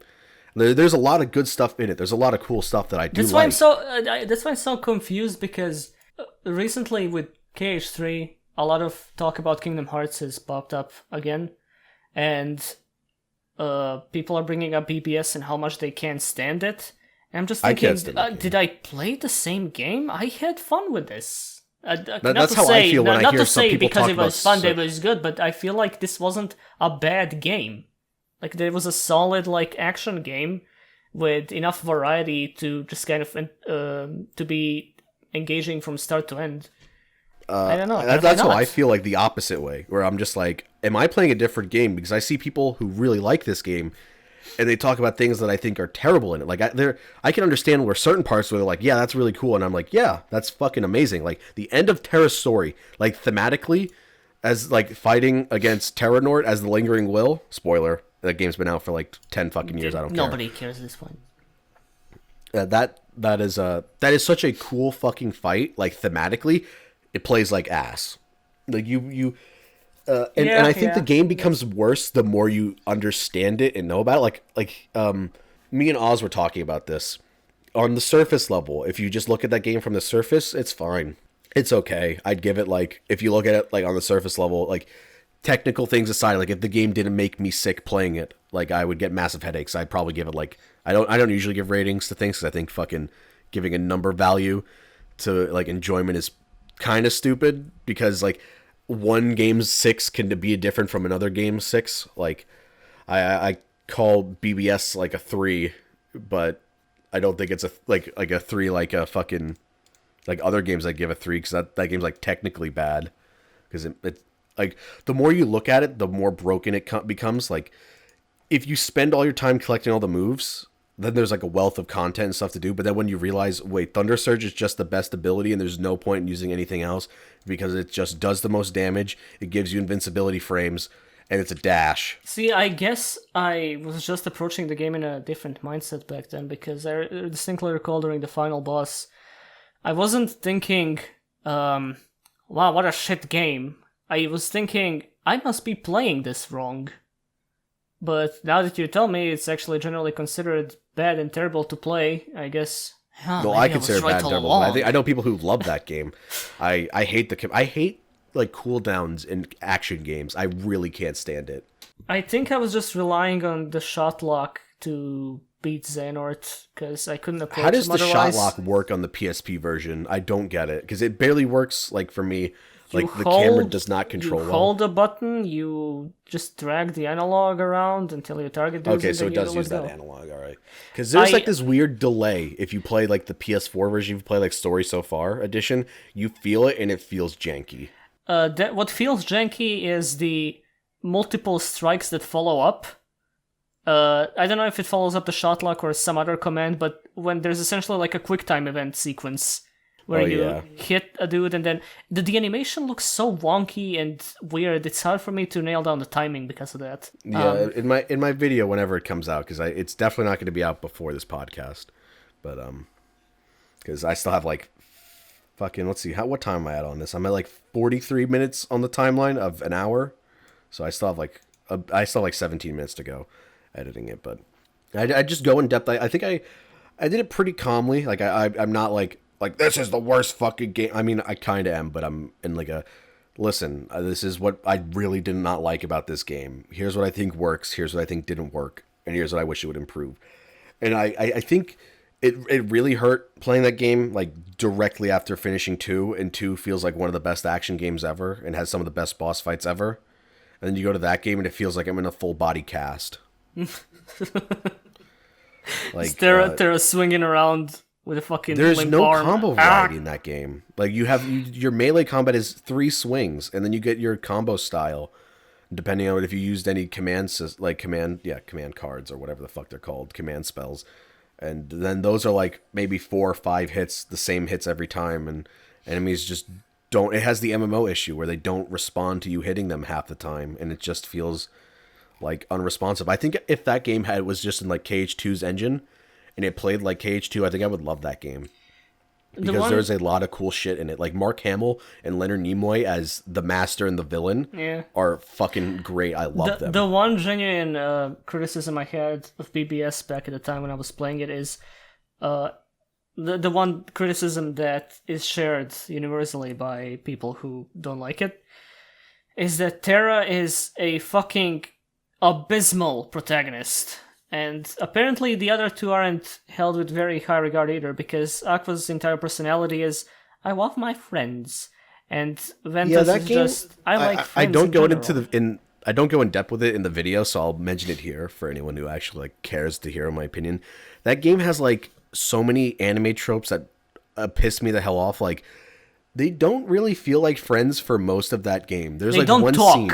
They don't interact. Talk to each other. They do the stupid anime laugh where they're like, and they close their eyes and they lean in slightly. That is the anime laugh. That's all they do in the beginning of the game. They're like, we have a dream, guys, to be the masters. And they're like, yeah, if you can make it to that dream. And then they go, thankfully, nothing bad will happen from the start to the end of this game, and we'll become masters at the end. Yeah, it just, like, it has a lot of anime tropes and cliches that I, like, really hate. Like, they don't feel like friends. It's very rushed. I think the story would have been way better if the game wasn't split up into 3 characters, and instead you just swap, like, per mission. Like, I just did Terra's part, and then I just swapped to Ventus's perspective, and then I swapped to Aqua's perspective. Yeah, the game feels way too bloated with the whole 3 characters thing. That's why I didn't finish Ventus and Aqua, because I had my fair share of that game with Terra, and I did not care enough for how the two of them played in comparison, because it was essentially more of the same. The worlds weren't particularly interesting. Like, I don't go Spurg over Disney the way so many other people apparently do, but it was entertaining. The Disney things I'm a fan of are the classic shit like Mickey and Donald and Minnie and Goofy and that type The of shit. Lilo and Stitch level I love because I love Lilo and Stitch. Yeah, So- I grew up with Disney comics, which was exclusively just Mickey and the gang, so I have an affinity for those, if you will. Yeah, I understand. But I'm not too big on the movies. But on the other hand, I would have liked to see some Final Fantasy in BBS, but there was none. There is one character, Which, yeah, in the Colosseum. Zack, but he's you a get to Hercules find character in Zack. that game. He's literally Hercules. He's a Hercules character. He's drawn in Hercules' art style. He has like the swirl ear and Yeah, Hercules' art style is great. I like how that movie God, looks. Hercules. Apparently, people didn't like that movie or something, but do they not? I love that movie. yeah, it was apparently bad. I don't know. I haven't watched a Disney movie in a good long fucking while. I rewatched the Hunchback with my mom recently because she likes that movie, and that movie has some tonal issues, but the soundtrack slays, and Esmeralda's pretty hot, so no complaints. God, Esmeralda's so fucking cool. What a great design. Walt Disney, he knew what's up. I don't think he drew Esmeralda. Yeah, I don't think he did either, considering his views on people that weren't like him. Pretty sure he was dead at that point. Was he? I don't fucking remember when Hunchback came out. When did this man exactly die? Disney death date. When did Hunchback and Notre Dame come out? Okay, Oh, that was 1996? Hunchback came out around 30 years after Disney died. So unless he had plans for the movie, Hunchback was in 96. I honestly didn't know when that movie came out. I assumed Hunchback was 90s. Yes. Yeah, it was 96. I assume like all the good Disney movies that I like are just like all from the fucking 40s. No, dude, Aladdin, Hunchback, Hercules, fucking whatever else. Those are mostly from the 90s. Was from the 40s and 30s and shit. That's Snow White. Then you got Fantasia, Alice. All good movies still to this day, I'd say. Bambi. You got Bambi's good. Yeah. There's a bunch of like Disney movies and worlds that I just like would love to see in a future Kingdom Hearts game. Like I would love to see Treasure Planet World. That's another movie I watched as a kid and do not That movie remember. was so fucking good. I've played the PS1 game as a kid. How was it? Bad? Probably, but I liked it when I was a kid because I was stupid. Yeah, I played the Chicken Little PS2 game and I liked it as a Me kid. That too! game was probably bad. Oh, That- I remember. This was literally the first conversation me and you ever had when I talked to you. I was like so awkward and nervous talking to you because I was like, oh god, he's really funny and cool. I don't want to make myself look like a don't doofus. worry. And then we're like, Chicken Little's KINO. Chicken Little, the game with the dodgeball level. Oh my fucking god, yes. Hell Holy yeah! With the that alien game is level. Oh man! Where you control Remember when an you alien? were behind the stage play and you were climbing the rafters with Yeah. the yo-yo? Oh my god! That The game driving level where you have to pick up the pig's snacks. oh, that level was hard. That controlled Yeah. like ass. It was probably a terrible fucking game, but it was. Apparently, people liked the game better than the movie because I only hear I that liked that the movie movie. was garbage. But also another thing I liked as a kid. Yeah, I loved that movie as a kid. That was, I just remember. I can't believe that was the first thing I literally ever talked to you about. All was, right, we'll like, call this the Chicken Little podcast. the Chicken Little. Chicken Little fan club. We stand Chicken Little. God, fucking Chicken Little. God, so great. Oh Anyway. God. Speaking of Kingdom Hearts, I played a bit of Kingdom Hearts 3. I played like an hour. I was in the Hercules world, and I have a base PS4. It does not run very well on that, and that makes me sad. I'm tempted to go buy a PS4 Pro because I want like all my games to run well because it runs like shit. If you could only buy just the Pro and then put it on your PS4. Yeah, if I can only just like slap it on like a fucking Like the Sega GameCube CD. the N64 attachment. Sega 32X. Make your console look like a fucking toilet bowl. Yeah. Yeah, and how is KH3? It's just like it runs really bad on the base PS4, and it makes me sad because I'm enjoying it so far. There's still some like mechanical issues, but most of them have been ironed out. Like they have like solutions that I like, where I'm like, okay, it's here, but there's a compromise that I'm okay with. Magic seems really fucking broken in that game. Like I did the water spell, and I was just one-shotting people in the opening area. That's what I generally hear. You can just skim through that entire game spamming fire forever. Yeah, I've heard a few of those Johnny games. say that this is by far the easiest Kingdom Hearts game. They're adding critical mode in a update. And they're For free planning DLC. DLC from what I've heard. Yeah, free DLC actually. Neat. So I'm tempted to just wait and see, and just maybe wait it out because I have a bunch of other shit on my fucking list. Like I have like this billboard or whiteboard right here. Like I was trying to keep on a schedule for videos and stuff, but I've been sick. As I sound a little different than usual like right now because I've been fucking sick for like the past 5 days. Not 5 days, but like at least 4. So I've like that video was supposed to come out a couple days ago, the Kingdom Hearts one, but now it's not. I have no excuse. I have no excuse. I mean, I have no physical excuse as to why I haven't been making videos. Mostly in the head, beatdown madness, chaos in the brain. But I have been having a toothache in the past couple of days, and the human body is fucking weird because, like a couple of days ago, it would be like I would go the whole day without feeling it. I'd just be playing a video game that I'll mention soon, and I'll be sitting down. It would periodically kind of pop up and hurt, and I'd be like, "All right, hold up, I'm waiting for this to pass. Okay, it passed. So I'm just gonna keep playing video game." But then I would lay down and try to sleep, and it would go into this like instant pulsating pain mode. And like, why? I'm just laying down. I'm not like vehemently punching the tooth to provoke it. And then like I tried getting my finger in there. And you know, I try pushing on it and pressing, and then it stops. It's like I pressed a fucking switch, and then my tooth was suddenly fine. Then it starts hurting again in like 30 seconds, a minute. And then I do the same thing again, and I do this like 12 times up until like 5 a.m.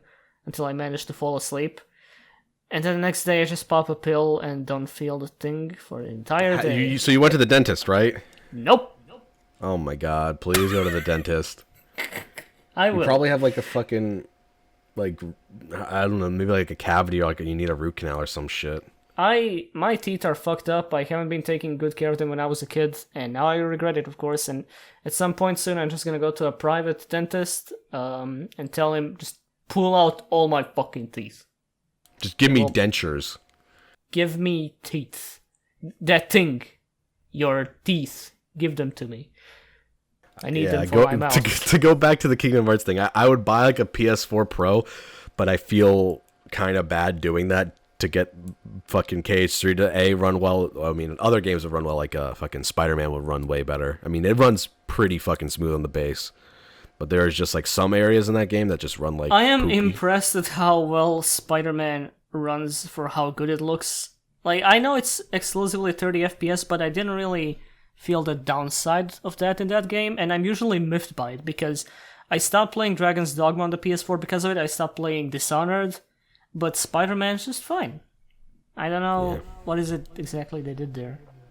Yeah, Kingdom Hearts 3, like, I'll go into some technical issues that I have with it just because I've only played an hour, so. There's motion blur, and there's no way to turn it off from what I've seen. Oh, Lord. And when you while there's motion blur, there's also screen tearing. So, it looks really bad if you're actually, like, paying attention. There's frame rate issues, like, when you use the water spells, at least on the base PS4. So yeah, I would definitely buy a PS4 Pro for this if I didn't just buy a brand new bed, because I needed it really badly because my bed had a hole in it. Just you get a little chill is all. Just a little air conditioning in the beds. Freebie. Speaking of motion blur, I've been playing Resident Evil. Okay, drum roll. Guess which one? 3. No! Still never played 3, actually. I don't think anybody has. I've been playing Resident Evil 4 because RE2 Remake came out and I see all the people talking about it and I'm just kind of sitting in the back thinking, oh good lord, I did not expose myself to the Resident Evil franchise in the slightest. Oh, was this your first time playing 4? Essentially. Okay, wow, I did not know that. Yeah, so I thought I'd love to hear what you think of the game. I thought I'd start with 4 because everybody praises that game to heaven and back, and my first nice one. My first impression was for a tank control FPS TPS from 2005. This controls astoundingly well. Like this, the general game design has held up so well for a game where you can't walk while shooting, because the way enemies work is tailored to the fact that you're not extremely mobile in that game. Like sometimes I'll feel like I'm cornered and I have to run away from a bunch of dudes because I can't take them on at the moment, and Leon takes a while to turn around in that game unless you use that fucking instant turnaround command, but it still feels pretty clunky to control, but not in a way that's detrimental, that makes the game feel archaic or anything. It is generally a very tight experience overall because, God, I'm just amazed at how the controls on all accounts should feel archaic and old, but they don't. The game feels completely smooth to play. And the whole kind of no UI by default, and all you're relying on to aim is just the laser sight, that's really cool. I wish more games kind of relied on, more shooters at least, relied on a lack of a real crosshair to give more immersion and cooler feel to the general shooting action. Yeah, Dead Space 1 and 2 are just Dead RE4 Space in did space. it so good. I love it. Oh, they're literally just they're just RE4 in space. Yeah. But another thing I'm amazed by is the level design and how interconnected everything is. It is essentially a Metroidvania, but I don't want to call it that because I'm doing it a disservice. The inventory Tetris is God, I love fun. the inventory Tetris so much. It's I wish good. the attaché case came back. Despite the fact that it's completely Pointless. well, not pointless. It's there's a lot of point to it, but Well, I mean, there's a lot of point, but I mean, like, I want to say it's on PC. It should be a lot easier than it is because you have to do a lot of weird keyboard shit, like holding backspace. are you playing with a controller or not? I'm playing with a keyboard and mouse. Oh, that's interesting. I've not met anyone who actually has done that before. I tried with a controller, but I felt like, you know what? I'm gonna try aiming with a mouse, and I felt pretty comfortable. Because, in general, I'm not too keen on playing shooters with a controller, even though I'm doing so with Metro 2033, and I'll get to that. But the game feels decently at home with the mouse and keyboard. It had I mentioned motion blur because that game didn't quite feel too well while I was turning around, but I found a way to disable the motion blur and then it felt really good. And there's a mod that you can get for the game which increases the FOV, so if you felt seasick while running around as Leon and the camera is like up his armpit, it's good. It's been a little hard to go back to that game after, because like, yeah, but you just do a little bit of tweaking and it feels pretty good to play. Yeah, have you played RE5 at all? I assume you nope. haven't. Okay, yeah, there's an FOV mod for that as well on PC, and that makes that game infinitely better. But I think that's still a bad game. That's just I would describe like I would say just play it after you finish 4. But I plan on kind of going through the series. It's the way I see 5 is like it's trying to be 4 again, but slightly different. But it's not different enough that it just feels like, oh, we're trying to do it again in a shittier way. Like I really do not like how 5's like level design is. Yeah, the I level wish we design got the is original trailer of that game. That looked way cooler. the level design is what sticks out to me in RE4 because the interconnectivity between areas and the way there's no fast travel or anything. Yeah, that's and you're gone in 5. Yeah, you're forced to learn the layout of the map, and it feels pretty natural to go through. I like that. This is kind of a specific thing, but for instance, jumping off of cliffs and inclines and ledges and shit, it's not too context sensitive. As in, you can jump off from anywhere, but it's not. You don't have a jump button. It's always a command, but at least it lets you do that because they could have so easily just made you backtrack all the way down to where you came up from. But Leon is an agile motherfucker, and you can suplex people and kick their heads off in that game and shit. And I wish the kick command was something you can always do as opposed to just when a zombie is weakened or infected, not zombie or whatever they are. But another thing I appreciate about that game is how good the weapons feel, and it may be because of the fact that you're forced to conserve ammo so much, so every bullet you put in feels like you're doing something of relevance. But also, people's heads explode, and it's cool. Yeah, it is. It's a fucking really cool ass game. And I like 6, or I like parts of 6, because 6 has a lot of issues. Like, I would love for them to go back and, like, do a final mix. I've been saying that now after playing, like, fucking Kingdom Hearts games, and I just see them, like, improve from the base version to final mix, and I'm like, oh man, God, I wish every game just did this. Because there's a lot of cool stuff in RE6 that I like, but then, like, the pacing of that game is really bad because each mission of each character is like an hour and a half long, and they feel like a slog. Ugh, just could have been so much. I have a friend who's just a huge fan of RE6 and considers it to be the best third-person shooter ever, and considers it to be generally a very underrated gem, if you will.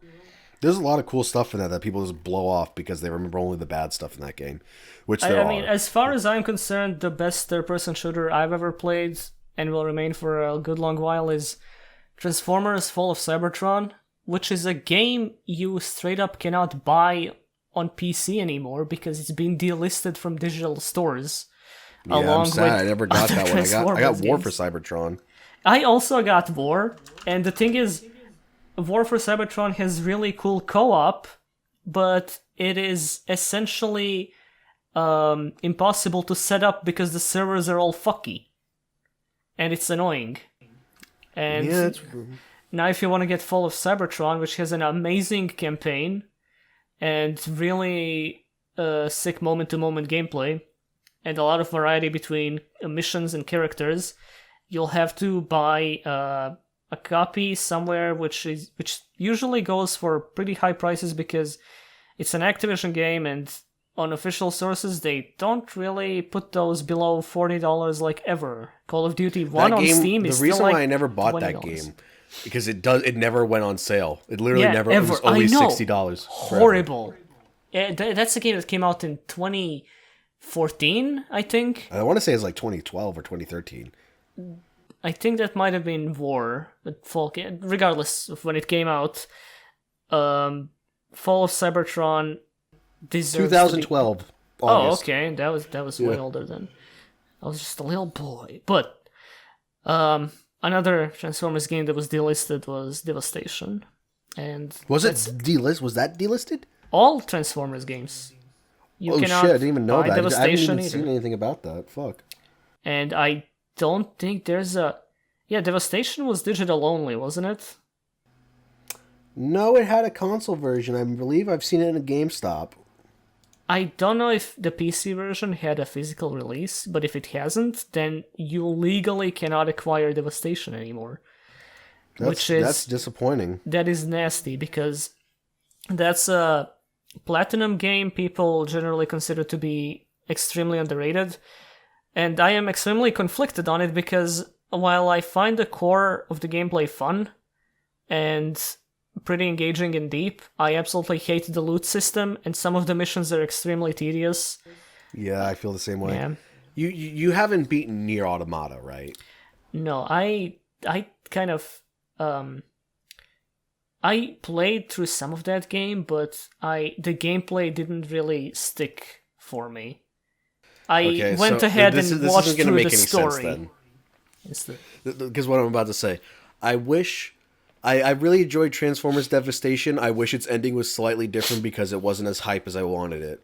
What I wanted was the ending of Nier Automata, like Route C and D. Like I wanted that like crazy shit while you got the touch played as you were like riding up the fucking tube. You should play Fall of Cybertron.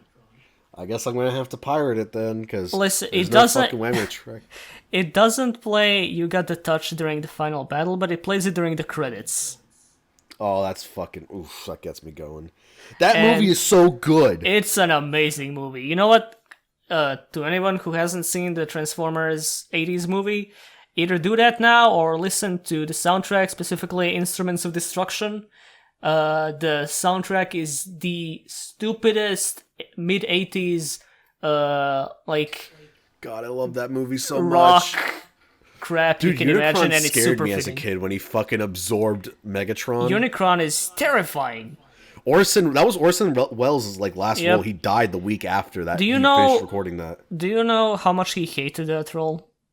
I assume so, because Orson Welles was like a fucking alcoholic at that point, so he probably hated a lot of things. He hated the role. He hated the fact that his last role will be, and I think I quote, but it was something along the lines of this, voicing a robot in a kid's TV show. He had no idea how important this was. I mean, Orson Welles at that point was like a fucking massive alcoholic. You could go watch those Orson Welles like commercials, and he's like, like he can't word. He can't words. He's just like fumbling everywhere. But and it's a shame because he was a really good actor, and I would love if the idea of evil ever comes back into Berserk, and we ever get that animated in a good way. I would love. Or like people just take Unicron lines, remash them like Xavier Renegade Angel style, and have him voice the fucking idea of evil. Like that's how in my head when I read that the Lost Chapter, quote unquote the Lost Chapter, that's how I fucking hear the idea of evil is just Unicron. That movie is so fucking cool. But that movie's metal as fuck too. People just die left and right. Straight up die. You know why they died? There's a reason why so many characters died, because the producers or writers or fucking whoever it was in charge of making all those characters die, they didn't realize how attached kids were to these characters, and they wanted to replace them with a different line of toys. And when all the people started going, my kid got freaked out by this movie, what are you doing? Their reaction was like, what? They're just robots. That's amazing. I love that. That's so great. I'm so glad because... Spoiler, just jumped to this time code on the fucking screen because I want to talk about it. When fucking Optimus got murdered in the beginning of that movie, I was like, holy fuck! Clearly I wasn't because I was like 8 or 6. The replacements to Optimus weren't very good, even Dude, for the show. Don't you talk shit about my boy Hot Rod! I mean, I didn't find them very entertaining. They didn't develop much even up until like Optimus came back. And do you know this piece of trivia about Optimus's return? There's a point in G1, the show, where he comes back as a zombie, essentially. That sounds awesome. And they were supposed to kill him off again, but somebody in the production team was like, "Are you fucking insane? Are you gonna bring this guy and hype up the kids, but make him a fucking terrifying monster only to kill him off again? What is wrong with you?" So they were like, okay, fine, we'll bring him back full as a character. So I am so entertained by production trivia from Transformers G1. It is blessed. God, Transformers, that was a sip good thing. That is a thing that's still going in so many different iterations. But Devastation, you cannot play it anymore, but if you can find a way, wink wink, I recommend it. If you could find a very legal way to get it. I recommend that you play it because the soundtrack to Devastation is ridiculously good. Like, even though it didn't have You Got the Touch or anything, the final boss music is astoundingly hype. And Megatron sounds like a dying old man because he is, like, his voice actor and Optimus's voice actor both are dying old men, but they did a good job. Transformers. It's so good. Oh my god. Fucking Transformers. Oh, I love it.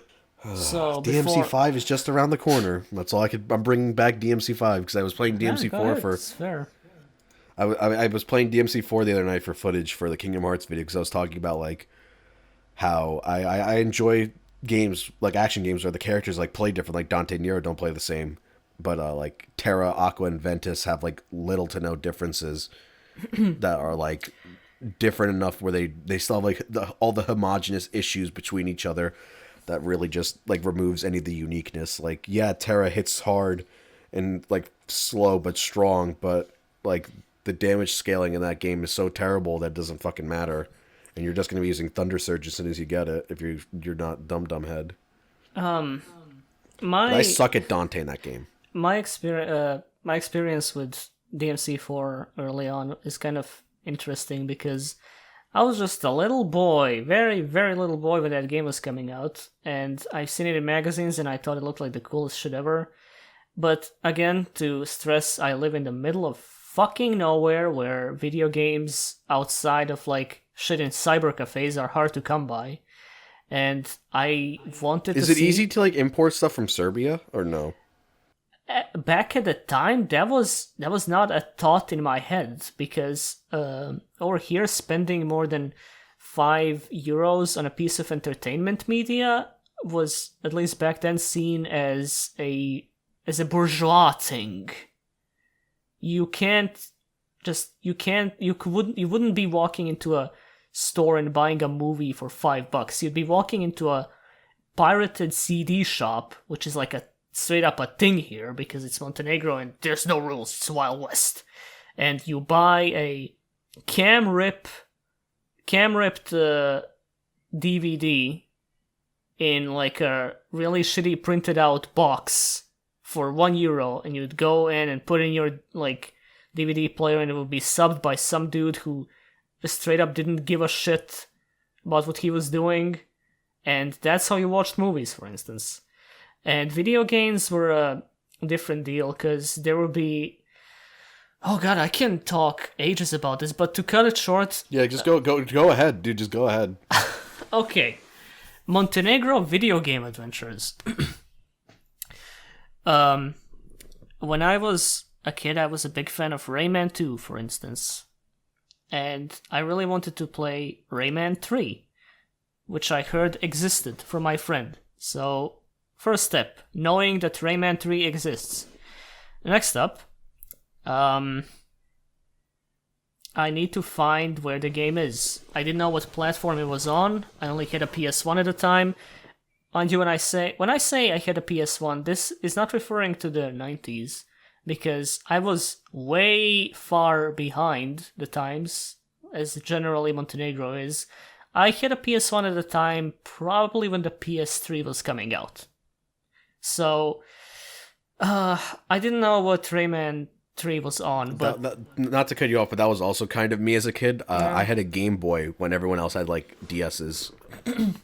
So I was like, everyone was playing, like, Pokemon Pearl and shit, and I was playing, like, fucking Fire Red. The PS1 that I had ties into this whole, you don't spend more than $5 on a piece of entertainment, because we didn't buy this thing. This was something my dad borrowed while he was working at a cyber cafe.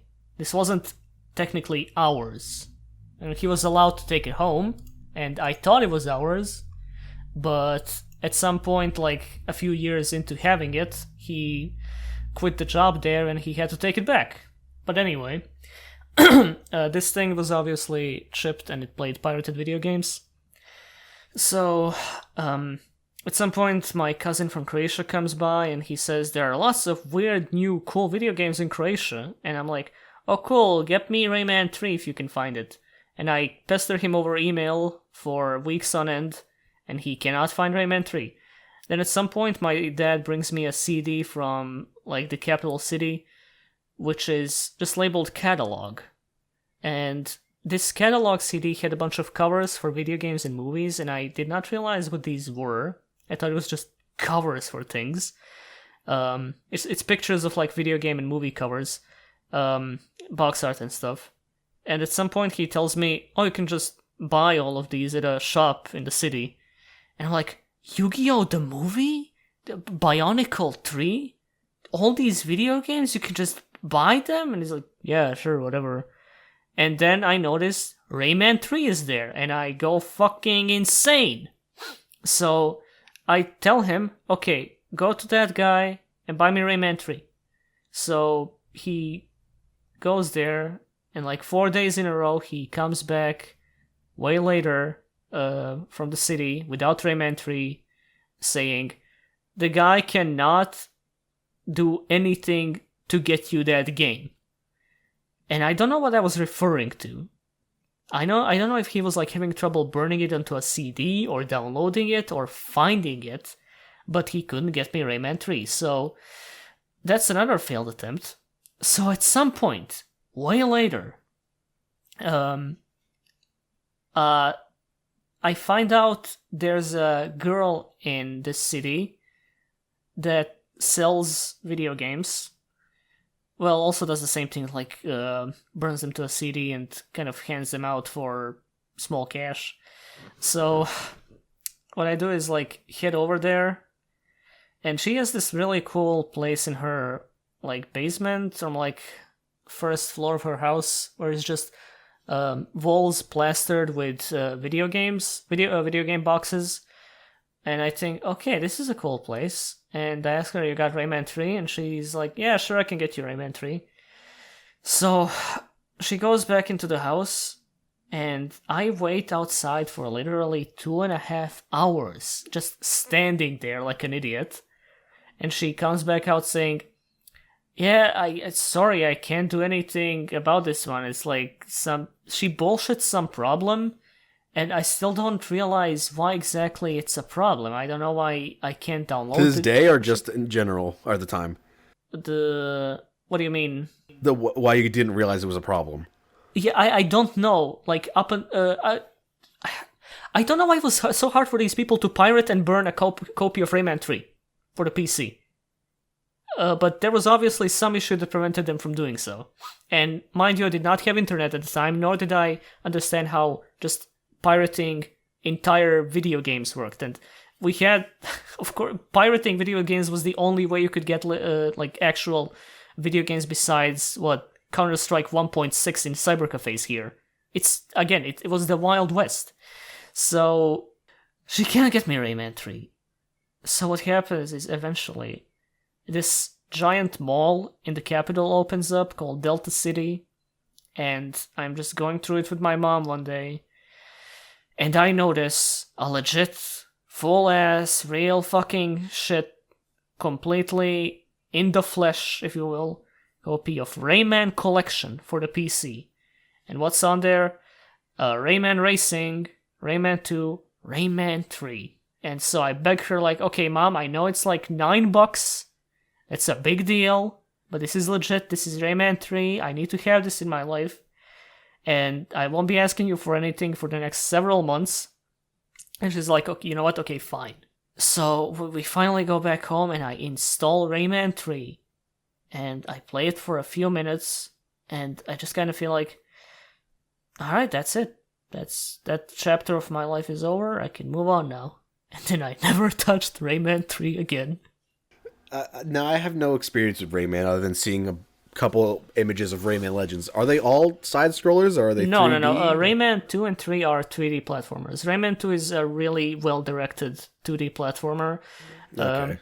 The PS1 version is a butchered port, which I was really disappointed to find out as an adult, because as a kid, the game was like my childhood. But Rayman 2 is really good. Apparently, Rayman 3 is not loved as much. And what about Rayman 1? I've never heard anyone say Rayman 1 is a brutally difficult 2D platformer, from what I know.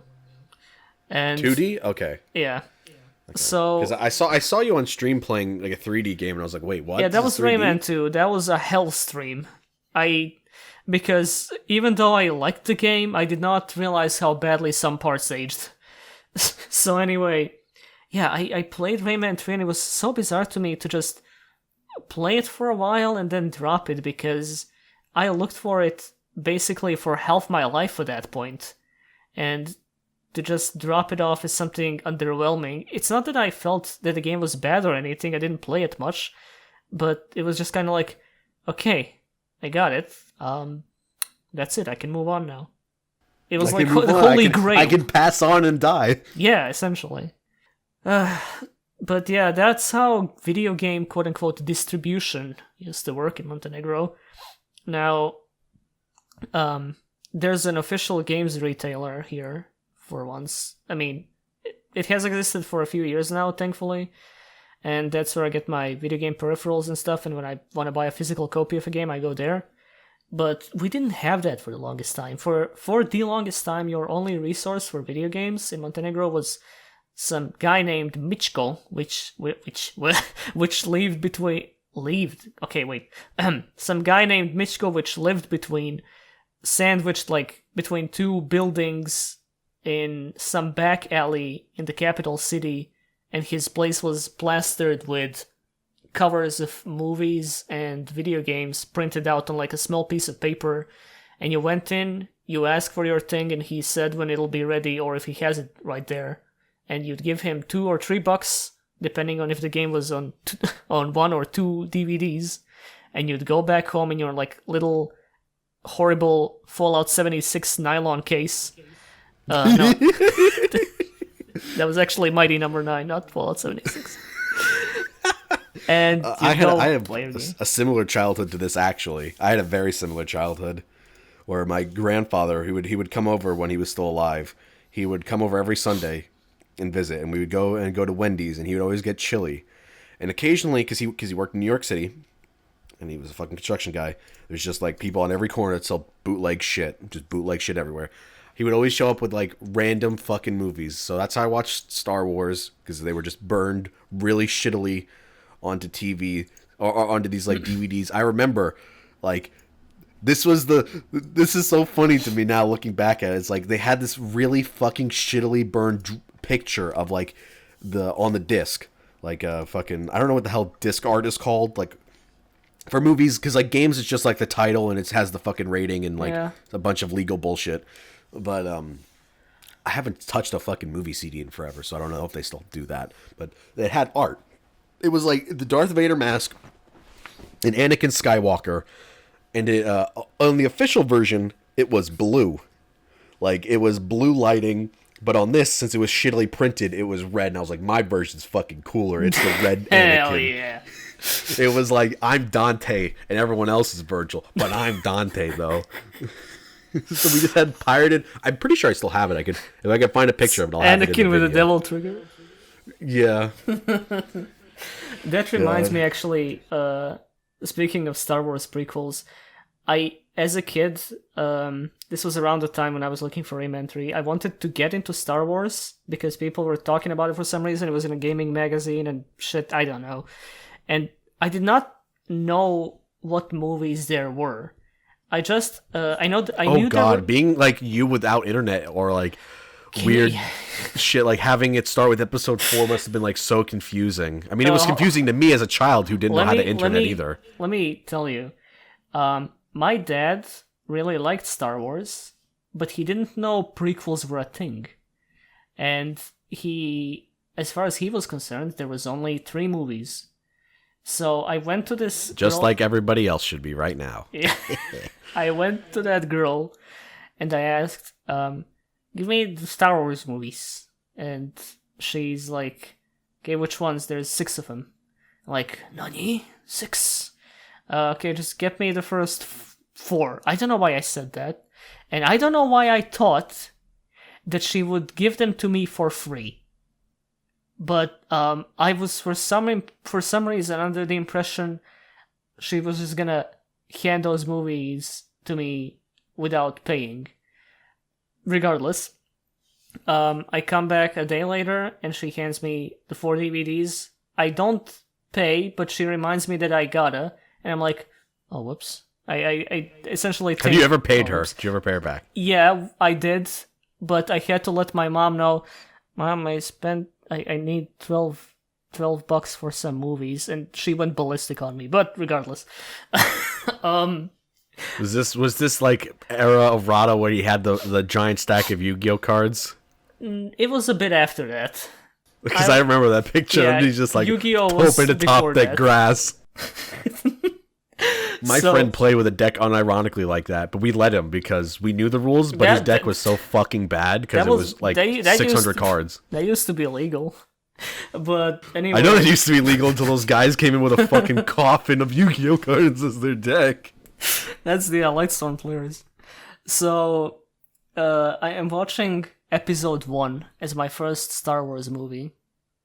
The Phantom Menace.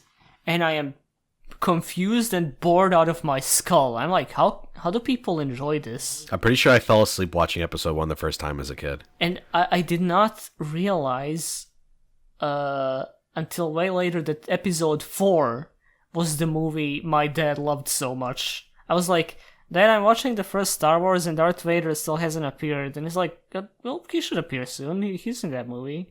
And then he fucking witnesses this shit and sees the fat Gungan dude saying, "Who's Adisa?" And he's like, what the fuck? He's just like, what the fuck is this shit? So, yeah, that was an experience. Then I went with him to that girl, and he was like, there has to be some mistake. I'm pretty sure these movies were never aired on, like, the, on in theaters ever. But, yeah, no, that was a thing that happened. That was real. That's fucking hilarious. Who's Adisa? What? What? What the fuck did he just say? Is he talking about food? So I managed to truck through episode 2 and 3, and finally, like, I got to episode 4, and I'm like, oh, that's the one they like. Okay, this is good. I like this one. So that was my rocky experience with Star Wars early on. Yeah, we used to have a Blockbuster. Actually, I don't think it was a Blockbuster at the time. It was something, and then it became a Blockbuster because it was back when like mom and pop video stores still existed, and it was amazing. Me and my dad would walk because it's New York, walking distance is everything, and we just walk. During the summer, they had like buy two get one or rent one get one free, and that it stacked because they were fucking retarded, and it stacked. So you could just like rent 2 movies, get 2 for free. Twofer. It was dumb, but it was amazing during the summer, and I fucking loved going there. I watched so many of the Godzilla movies, and we watched so many just obscure giant monster movies and kung fu movies. Like, my dad loves, like, we'd go to Chinatown and go get shit. My brother would go to fucking the arcade in Chinatown, play against Justin Wong. Like Really? Actually, he'd go in the back room of the fucking arcade and, like, gamble his money when he would skip school. Justin Wong? Yeah. For in real? Chinatown. Yeah. Neat. Justin Wong definitely does not remember my brother or anything, but like my brother cool. went to like the arcades in Chinatown that everyone went to play Marvel. That's neat. All right. Yeah, my brother is still holds the title as the best Mortal Kombat versus DC player in the world. He is number 1. Oh god, that was a video game, wasn't it? Yeah, It's he's canon. really good at that game. I remember he visited us once, and he was like, this is pre Xbox One, so this is still 360 era. He booted it up, and he played it, and I was just like, he's like, yeah, there's like, now is the time to play, because there's just him and 2 guys from Mexico. One of them was a Flash player, and Flash had an infinite, and he's like, this guy's a motherfucker. He's a stupid bastard. And you could hear them yelling at you over mic in Spanish, and like you could look at their That's tag. the ideal He knew these people because they were the only ones still playing the game, so he like knew who they were. He's like, oh, this is the guy from Mexico, because you could like go look at their profile. It says like Mexico City, Mexico. I can't remember his fucking gamer tag, but he played Flash. You guys had the tightest knit MK versus DC community on the planet, probably. Yeah, like The only it was one. 3 guys.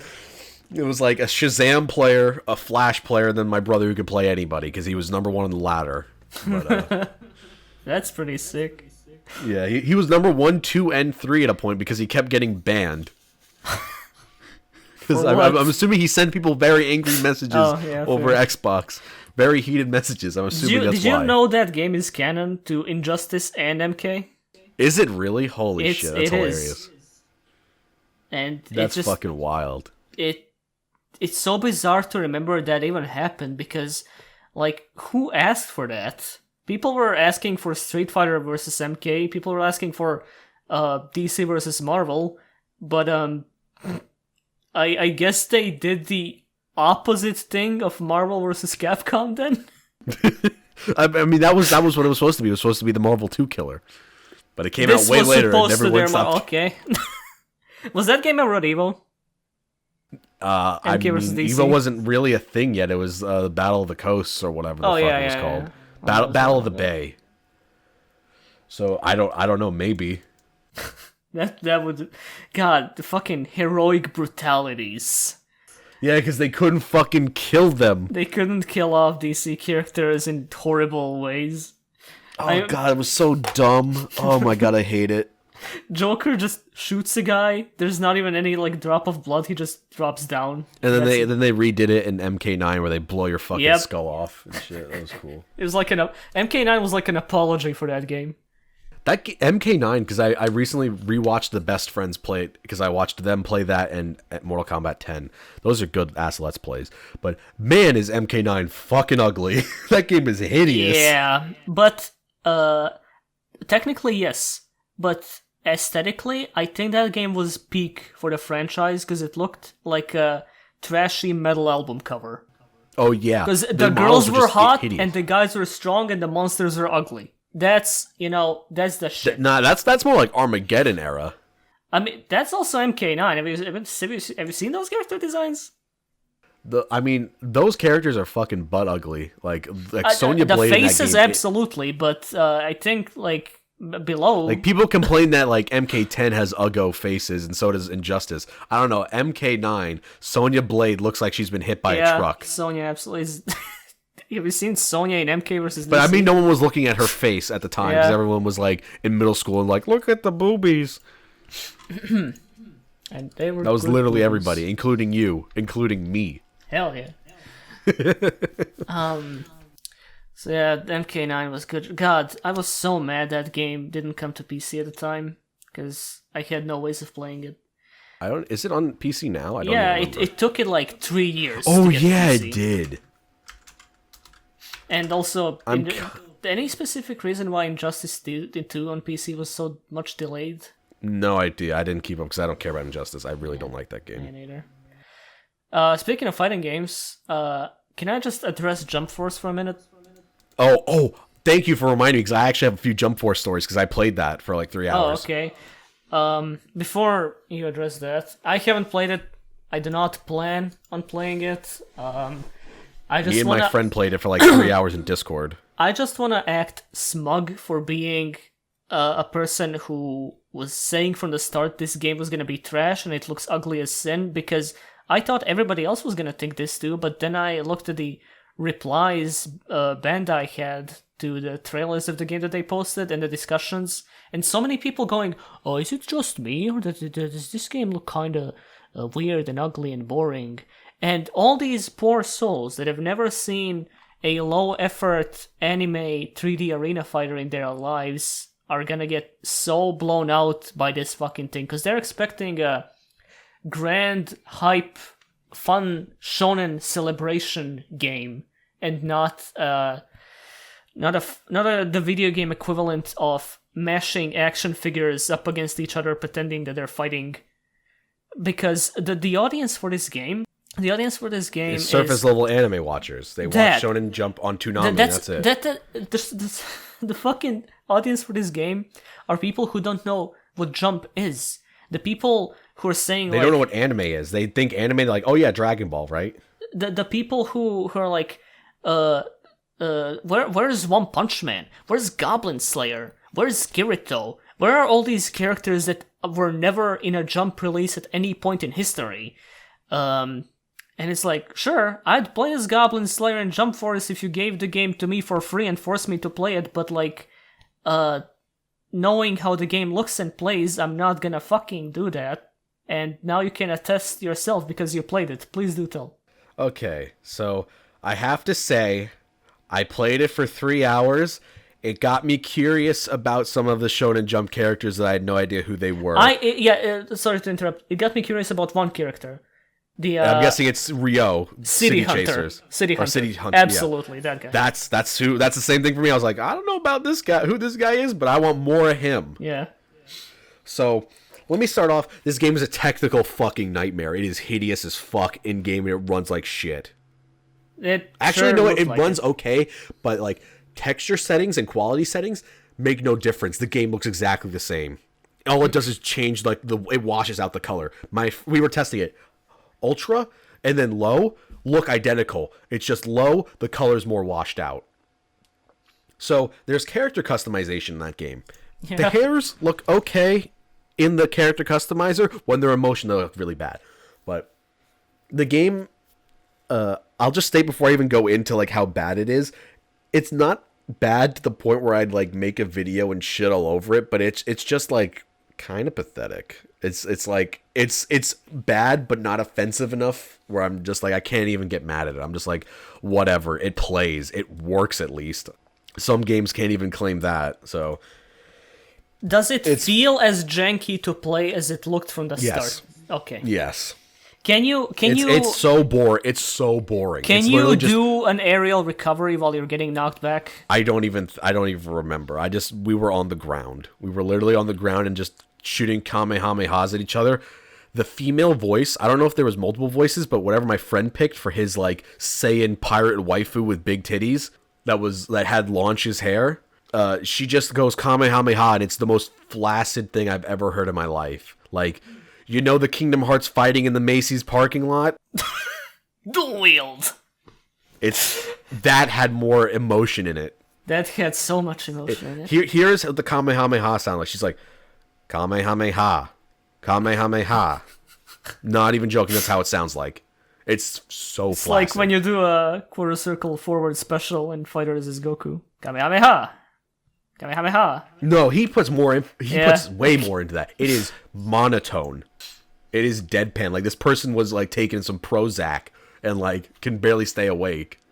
From the very moment I saw gameplay footage of that game, I made my opinion on the thing, and I knew that this game would get the attention of like people of like YouTube hype beasts going, yo, dude, he just did the thing from the anime. This game is crazy. I don't want to use that word because it's gonna make me look like an asshat, but yes. Like, yes, that's what it is. And the fact that they managed to pull in so many people with this art style and graphics, and it makes sense, and it makes me mad. It makes sense.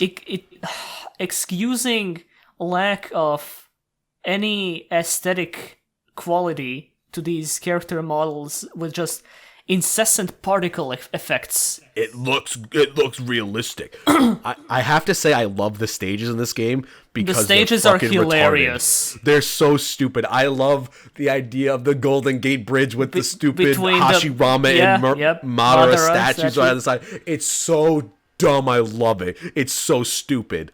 It is like, so fucking dumb. You see the Golden Gate Bridge with the Naruto statues around it, and then the Full House theme plays. Yeah. Just fighting in Times Square is like City Hunter Man and like and I don't even know. That is a great setup. Shame it's wasted on a ridiculous shallow shonen cash grab. Yeah, that game is so go back to the character creator. You could customize your character's socks. Like you customize their whole clothes, so you get like shirt, undershirt, pants, like underwear, not underwear, but it's like underpants, like fucking pants under the pants for when your armor breaks away. Pants undertail. Yeah, pants undertail. And you can like do gloves and hats and hair and like fucking scars and shit. Actually, I don't know about scars, but you could customize your socks. Now, you would think, okay, they're gonna put a sock over the character's model, and it's just gonna float and look like shit. I know where you're going. And it's just going to look like shit because, like, Kenshiro, when you look at him, you look up close during his cinematics, his bandages are floating around him. So you go to socks, and there's only, like, 7 options. There's, like, black sock, white sock, striped black and white sock, green socks, star socks. But instead of actually giving your character socks, all it does is it changes the texture on their legs. On their legs, yeah. Oh my. So instead of, like, you just have striped feet or green Hulk feet, you have colorful little toesies. Yeah, it's literally you just changed the texture. They don't even it doesn't even look like it didn't even look like they bulked them up to look like, okay, they're skin tight toe socks for fucking weirdos because those exist, I guess. But no, it's literally just changed the texture. It looks even funnier when you're not wearing long pants and you could just see the line, the seam where the fucking sock to leg go. Oh, what a masterpiece. God. Have you heard that funny. They left the project files for the game in the directory? I heard it was like incomplete stuff that you can open straight up up in just software. fucking edit the game. Mugen 2, baby! Yeah, that's what I was gonna say. I'm like, that sounds okay and dumb enough because people will make funny shit with it, and I'm okay with that. That's like an okay fuck up. Now I can play Goblin Slayer. Now I can play Goblin Slayer. Speaking of Goblin Slayer, to go back to anime discussion for a moment, I gave the anime a chance because I thought it was gonna adapt the manga well, but then the sixth episode that came up? I don't even remember. The one where he goes, "Or you?" And the moment I saw that shot, I gave up on life. See, that's been me since Berserk 2016 came out, where I was just like, I was resigned from Berserk from the start. Well, yeah, I know. I mean, just anime in general. Like, that is just like nothing that is anything with action in it is going to look good anymore. Like, I've just accepted it. So anything that's like action or super detailed art, like look at Kaguya. The art, it's a good anime. I don't think the art is nearly, like, the style of the anime is nearly as strong as the manga. I just think the manga has, like, so much depth to it that, like, it looks so good. But like, Kengan Ashura again. How do you make a Kengan anime? It's not with, even like, how fucked the industry is. It's not even the art style, man. It's just the direction of the scenes is embarrassing. Straight up, the scene in the manga where he was getting up and was like threatening the goblins, like, who's next? It's gonna be you or you. And specifically the scene where he just does the last "or you," that was terrifying, and it's supposed to be. But in the manga, I mean the anime, as somebody said, I think it may have been you, he looks like his hand is dirty with ketchup and he's trying to ask you for some more fries. That's the difference in the direction between those scenes in the manga and the anime. And that episode also left out one of the coolest moments from the manga where Elf goes apeshit on a bunch of goblins.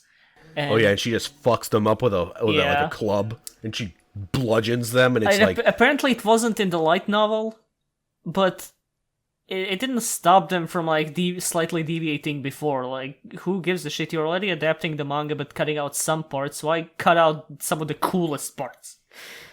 Yeah. But hey, the big fucking Amazon with the axe was in the anime. She was there.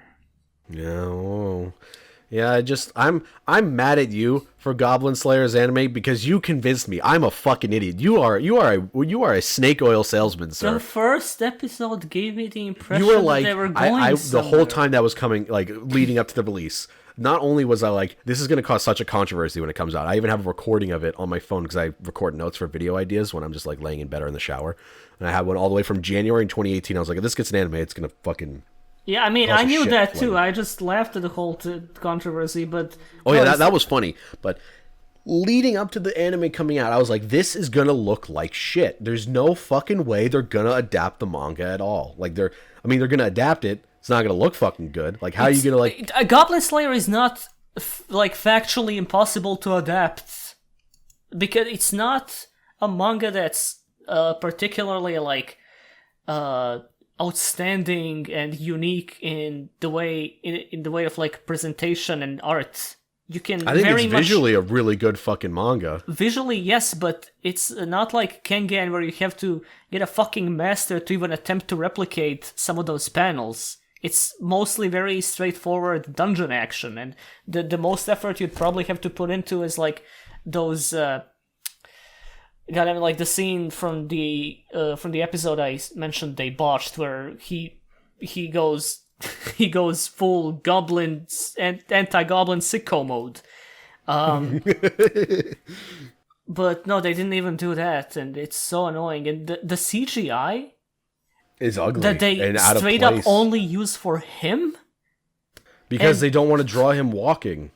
and it's such a shame because that is such a cool piece of armor.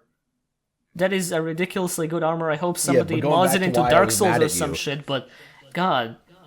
To get back to that, leading up to the anime, I was like, it's gonna be fucking terrible. It's gonna be terrible. It's gonna look like shit. They're gonna cut things. It's not gonna be as good as the manga or the light novel. Granted, I haven't read the light novel, so I don't know how fucking good it is. The manga, though, I think is really entertaining read. Just for its like fucking dumb action schlock. People who are trying to be like, oh, it's not as good as Berserk. I'm like, why are you comparing the two stuff? Fucking Berserk, shut. People are like doing that. I'm like, why are you comparing the two? They're like not even the same thing. Like one is trying to be this like dumb action schlock, and one is like a fucking man's life journey.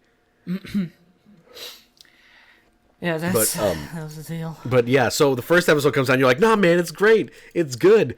Trust me on this. And I'm like, okay, man, whatever you say, Rada. I watched, and I'm like, it's okay. Listen. And then we get to episode 2, and I'm just like, fuck you for even getting me remotely back into Goblin this. Goblin Slayer's adaptation started at the same time as Part 5's, and look comparatively. was it? Yes, I remember it was. Megalobox was coming out at the same time. It was finishing up, I think. Megalobox started way before those, I think, right? And regardless. I can't remember. I don't care enough. And to compare, like, the sheer filleting from David Productions that Part 5 is getting to, like, how Goblin Slayer's anime was handled, was like, ooh, come on, guys, you can do better than this. It's like 12 episodes, you don't have to fucking get a... It doesn't take God to make this right. There's also that weird thing that they did, which is swapping the arcs, where they left the God, raid. it drives me insane. See, I have like extreme retardation when it comes to things being different from how it originally was. Like it could be for the better, even. Actually, for the better, I sometimes don't mind. I think but, like, this if was things are different. No, go ahead. If things are different from the manga, the anime, it drives me insane, and I realize how ridiculous it is. But that's just the way I am. Where I'm like, oh, they changed how it was. The order I realize how ridiculous I am, but it's just something that drives me fucking insane. Well, fucking JoJo Part 4 did that, but it did it better. I don't like JoJo Part 4's anime.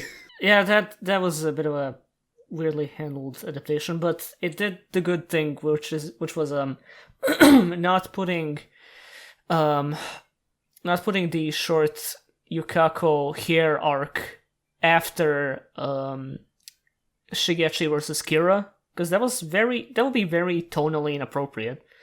But they swapped them around instead, and that was pretty good. But Goblin Slayer did this thing where they saved the raid for last, but the kind of intense dungeon fight, they put that in the middle, and they made it flaccid, so it wouldn't be the climax. But the thing about that is just that fits for a 12-episode show.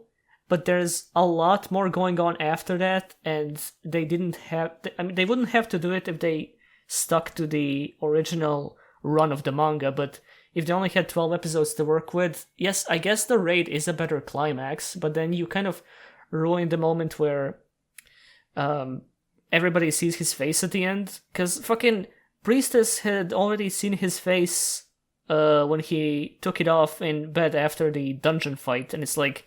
Well, that's a bit of a mess, isn't it?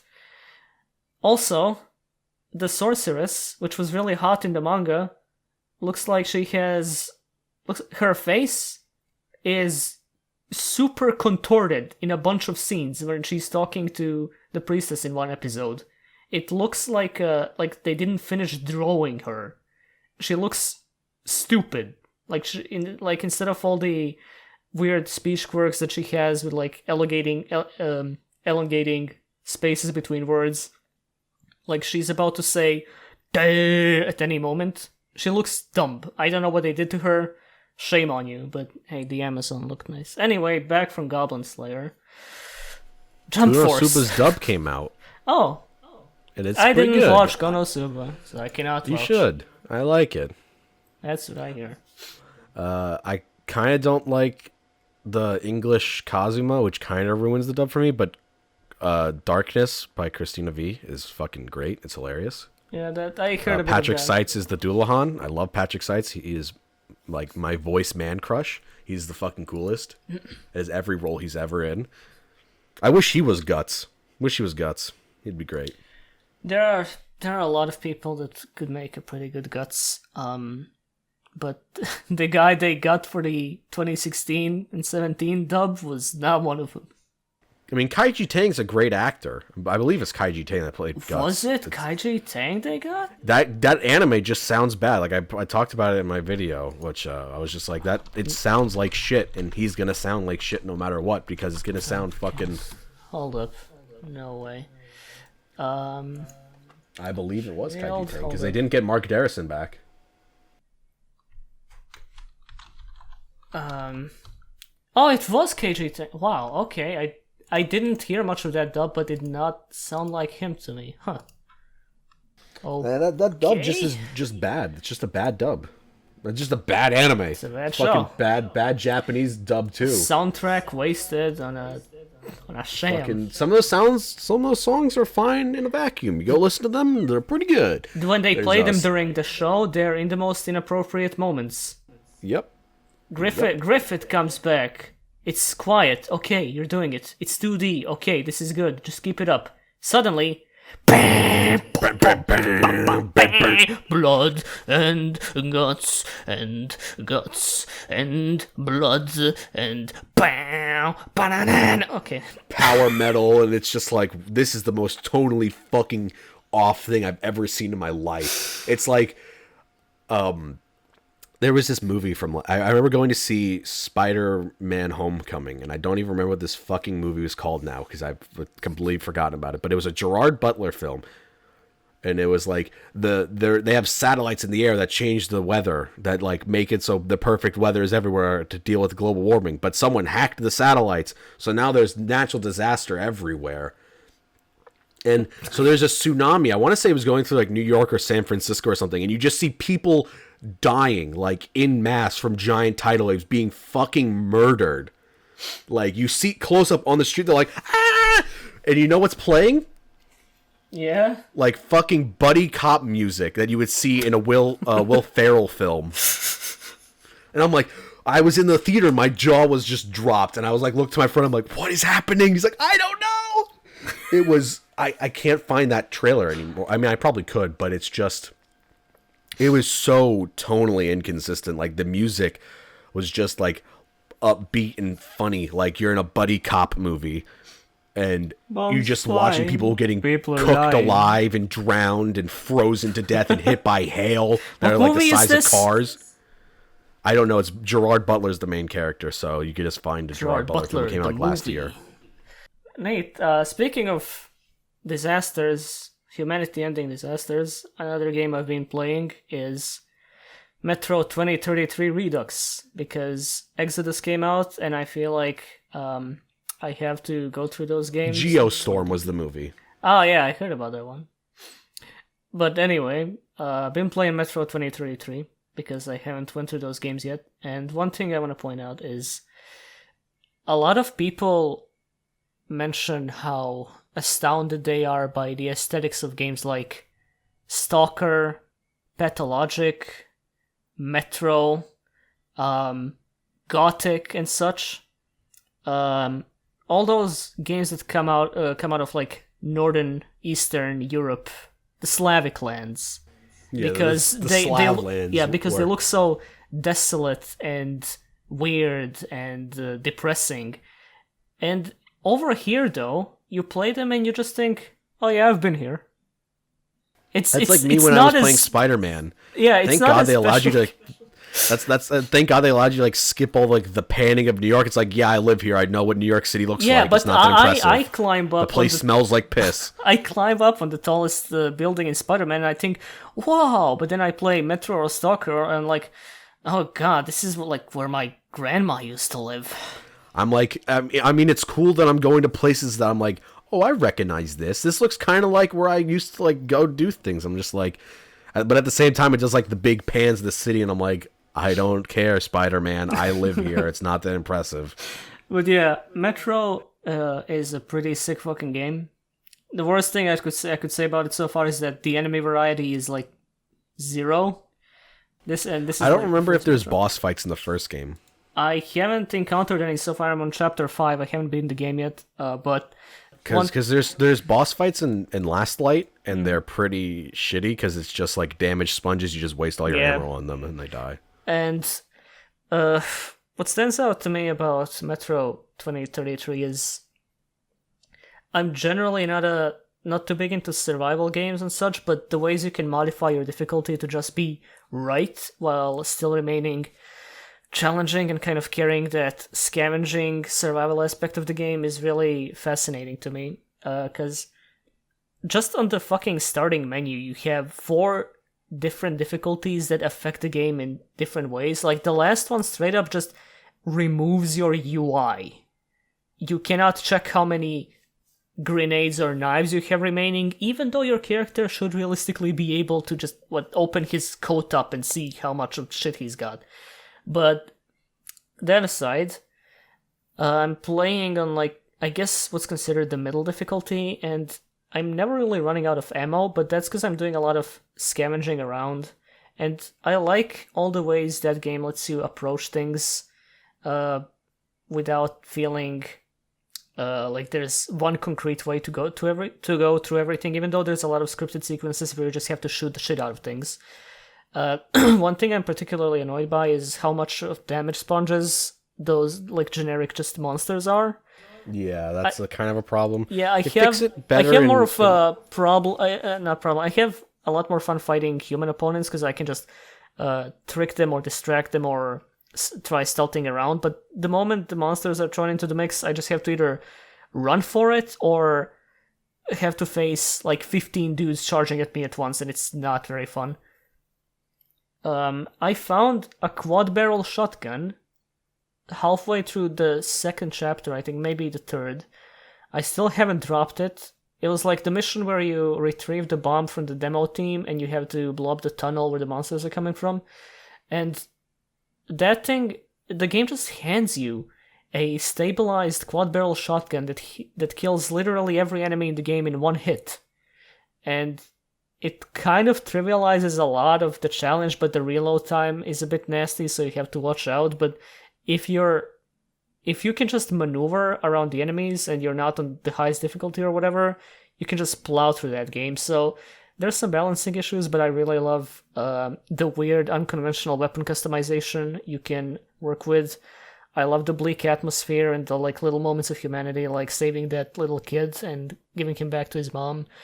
I really like how bullets are the currency. That's like such a like makes sense kind of thing. It's really good, and it's not like really fucking Fallout. Building. For as much as I love Fallout 3 and New Vegas, it's like, why the fuck are bottle caps the currency? It's about bottle caps, but I don't know if it's different on higher difficulties, but it's usually just the military grade ammo that's the currency in like my game. But if you run out of ammo, you can just switch to military grade, so you're essentially firing money. I don't know if it's like different on higher difficulties, because I've heard there's a point where you cannot avoid shooting money.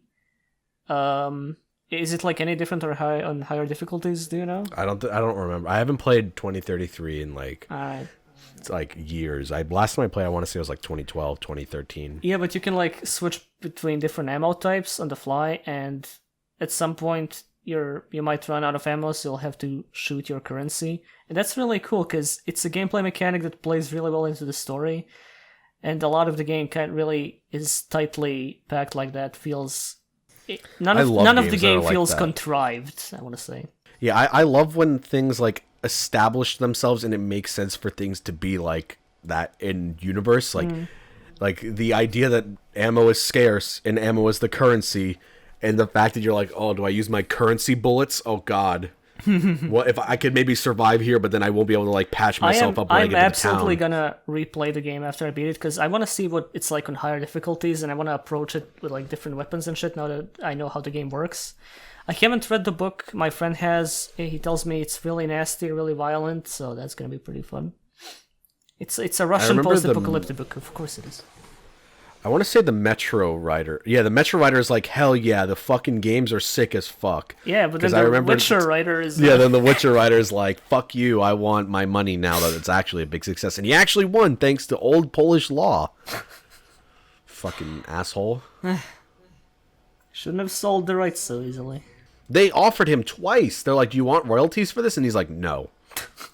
Keep your To be game. fair, if I saw Witcher 1 and they told me, do you want royalties or do you want straight up?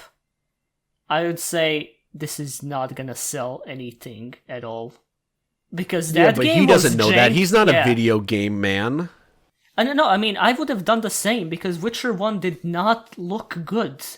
And you know what? I think that game has aged well in certain aspects, but in others, even back in 2007 when it came out, it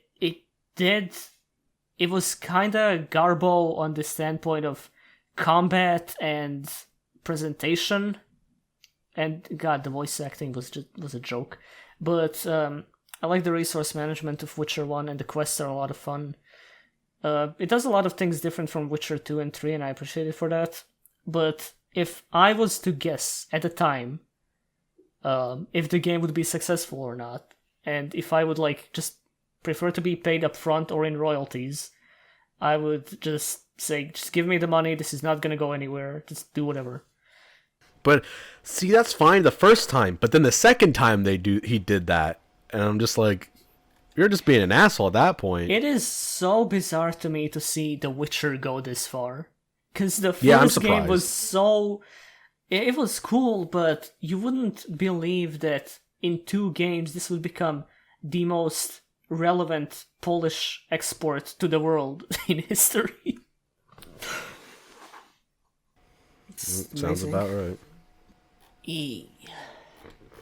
Man, I want to play RE2 I have not yet because I just haven't had the time because I've been playing fucking Kingdom Hearts games and editing videos and planning out other videos. I feel like such a nonce for not playing either RE2 Remake or KH3, which were like the 2 big games that came out recently. But hey, DMC3 is soon and I'm going to be playing the shit out of that. DMC3 soon? Yeah. DMC3 is in a couple of days actually, did you know that? Yeah, I did. I was gonna do like I did a video a while back, which I know like some people in the comments are like, this is a fucking pointless video, because I just wanted to talk about how much I loved Berserk at the time because I was rereading the manga. And I was like, fuck, this fucking series is so good. Or I made this So You Want to Get Into Berserk video, and I think that video did pretty well, if I remember correctly. So I was gonna do one for Devil May Cry. Well, while Devil May Cry is not a fucking complex series, it does have a lot of tertiary material that does matter now, especially going into 5. Like, the books really matter now because Annelle Goldstein is canon, and she is Nico's grandmother. Grandma. Or was it grandpa? No, it's grandmother because it's a I remember if I remember correctly. So yeah, there's a lot of supplemental material for DMC5. There's a lot of supplemental material that you have to know, like the prequel book for DMC5 that's like getting translated right now by the fucking mods on the DMC subreddit. Or maybe it was people in V were translating. I don't know. I haven't been to like fucking V in like months now. Like the last time I went was like pre-Christmas. Can we address, because it's really easy to make fun of these folks. Can we address the Reset Era playing the DMC5 demo for the first time and reacting to no dodging? Oh, it's so funny. Oh my god, it's so funny. I recall seeing a comment saying, my man, jumping as a form of evasion in a style-based game, that can't fly. What do you know? You're complaining about no dodging and while playing Devil May Cry for the first time in your life, silly idiot. God. That thread is fucking gold. That thread is so funny. I can understand people being surprised that there's no dodging, given that it's like. Well, there's no there is dodging. There's just not a dedicated dodge button. It's also not something you consistently ever rely on in those games. Sometimes during like a boss fight gimmick or during some enemy encounters, but you either jump, you air hike, weapon clash, you parry that shit for a fucking cool little sequence. You style on them. You gotta style that shit. You don't have to dodge when they don't get the opportunity to hit you. Yeah, it's just those people don't play video games. That's all I gotta say. Oh yeah, video games. Pokemon. Oh yeah, Pokemon. They got in that Pokemon the game. Gun and bullet. Pokemon 8. Squall Leonhardt. That's not the one. It's Final Fantasy 8. It looks cool, I guess. I don't know. Pokemon or Final Fantasy 8? I don't know about that Final Fantasy 8. I haven't played it in a few years, but I don't remember that fondly, other than Triple Triad. So I don't have enough experience. I don't have enough exposure to Pokemon to make a judgment, but I'm gonna say what I think about this new trailer. Detective Pikachu, by the way, looks immensely entertaining. I'm gonna watch the shit out of that. That movie looks so dumb and funny. I wanna. When I saw the Ludicolo, I was sold. Anyway, I was really creeped out. I was like, why is he hairy? It's like Jump Force 2019. So, the impression I got is that, again, I don't know much about Pokemon. I have played some of Emerald, I've played some of Platinum years ago. I did not get into these games at all. I am not a fan of random encounters, nor am I a fan of like the way progression works in those games, so I didn't do much. But every time I see a new Pokemon game,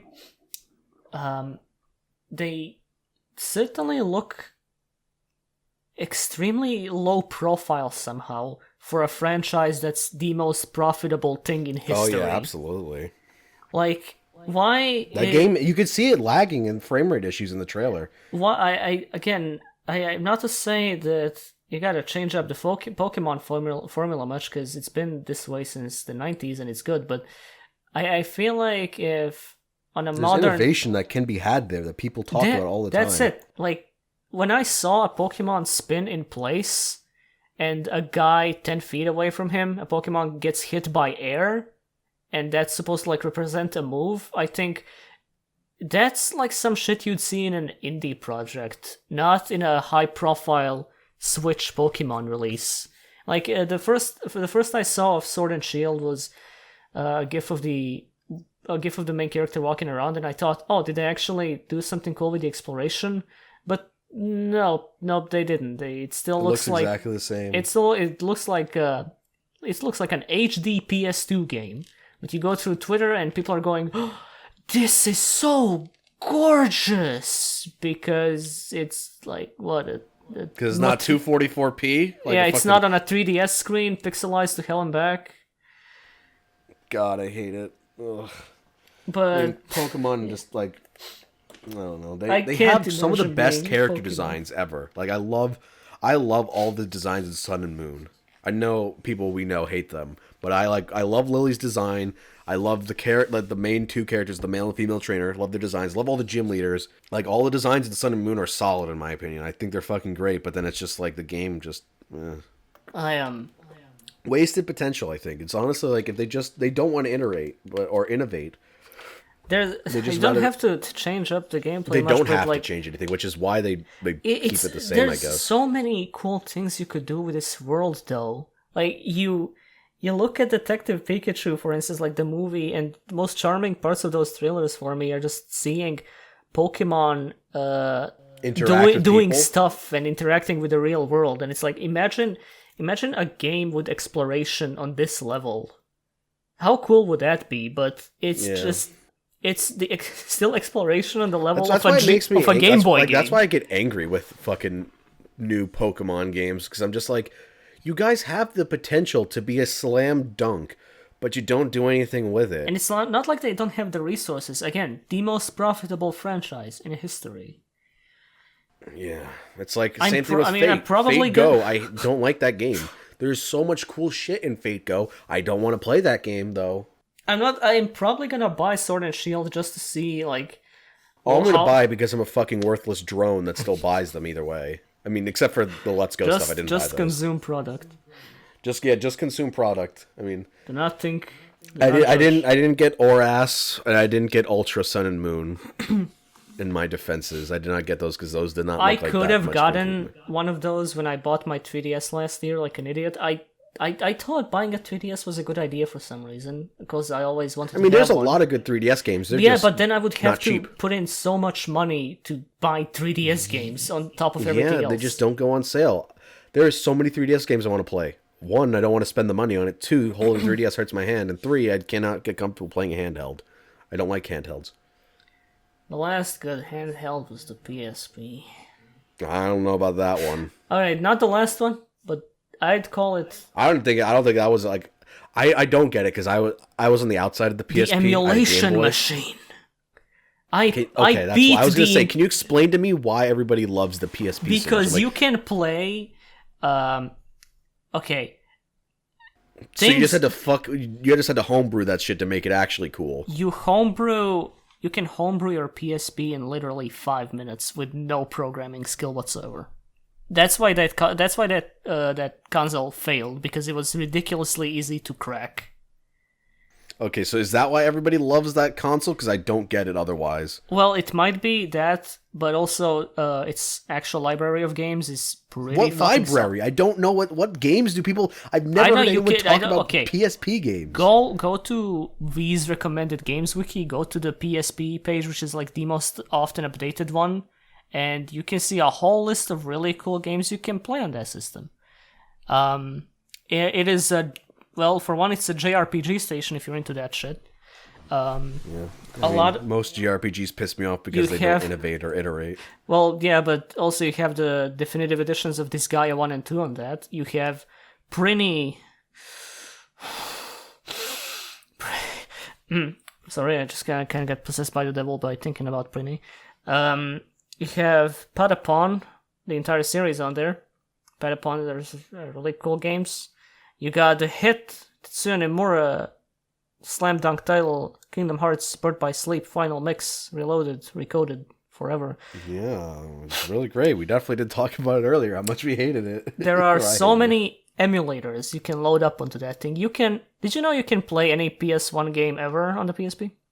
Yeah, that's because the PSP and the PS1 share the same archetype. But you can also... I mentioned it, like you could. That's why there's so many PSP, PS2 ports. Because the PS2 is a PS1 emulator. So you just burn that shit on a regular disc and bam, there you go. But also, you can play all NES games, all SNES games, all Genesis games, all GBA games.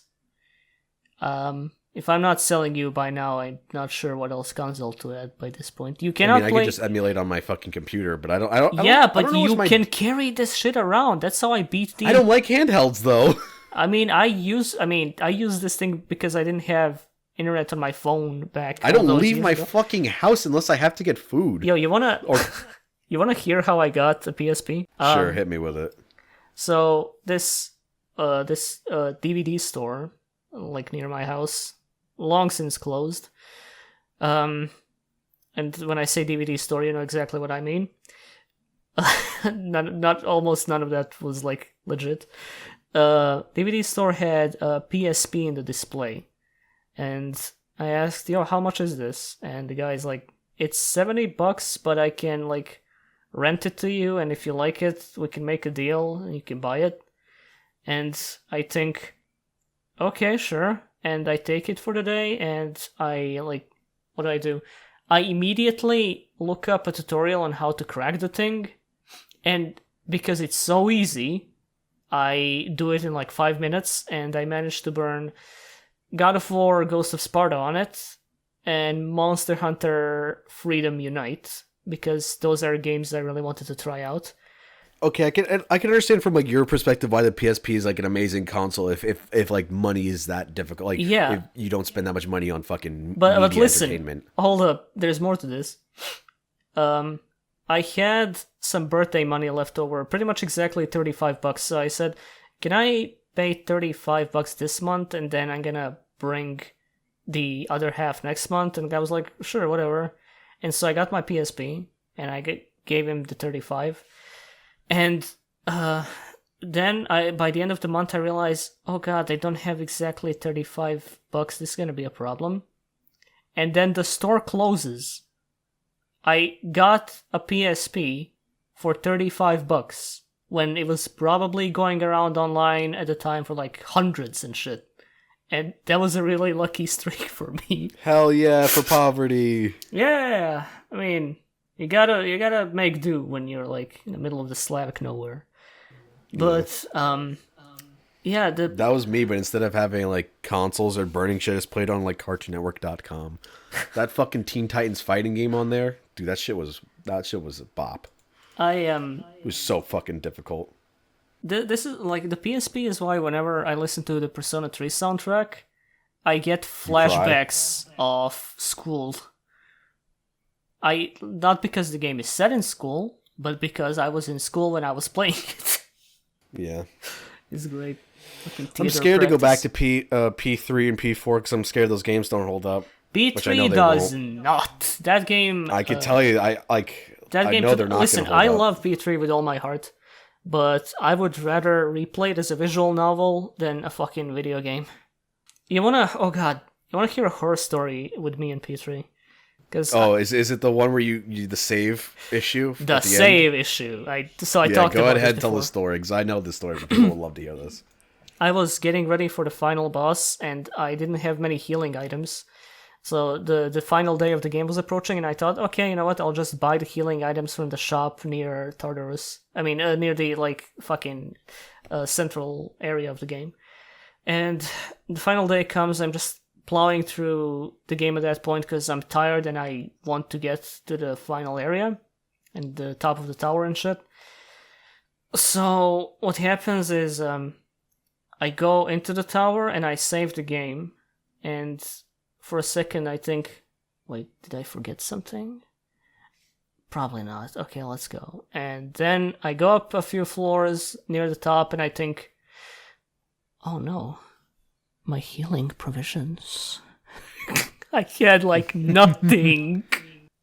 And I saved the game and saved for grinding for hours. And upon hours and hours in like the top floors, I could do nothing to get those healing items at that point, and I really didn't feel like grinding that shit because I was near the end of that tedious ass game. So I thought, you know what, I'm just gonna take on Nyx like this. And that was like, that fight is long. That is not a merciful fight. I was on that shit for like an hour, maybe more. But I was gonna. I have a story about the end of P3 as well. When you finish yours, yeah, okay. I was near the end of that shit, and it got to the final form, the death or judgment or whichever one it is. But I get it down to half HP, but I lose all of my last little pissy, shitty healing items that I had, and all my characters are down, and then I just get hit by another attack from Nyx, even though it was probably like, 10 turns away from dying. So I just, I give up, and I watched the ending on YouTube, and that was so bad, so sad. I'm sorry about that. It's a really good game. I love that story.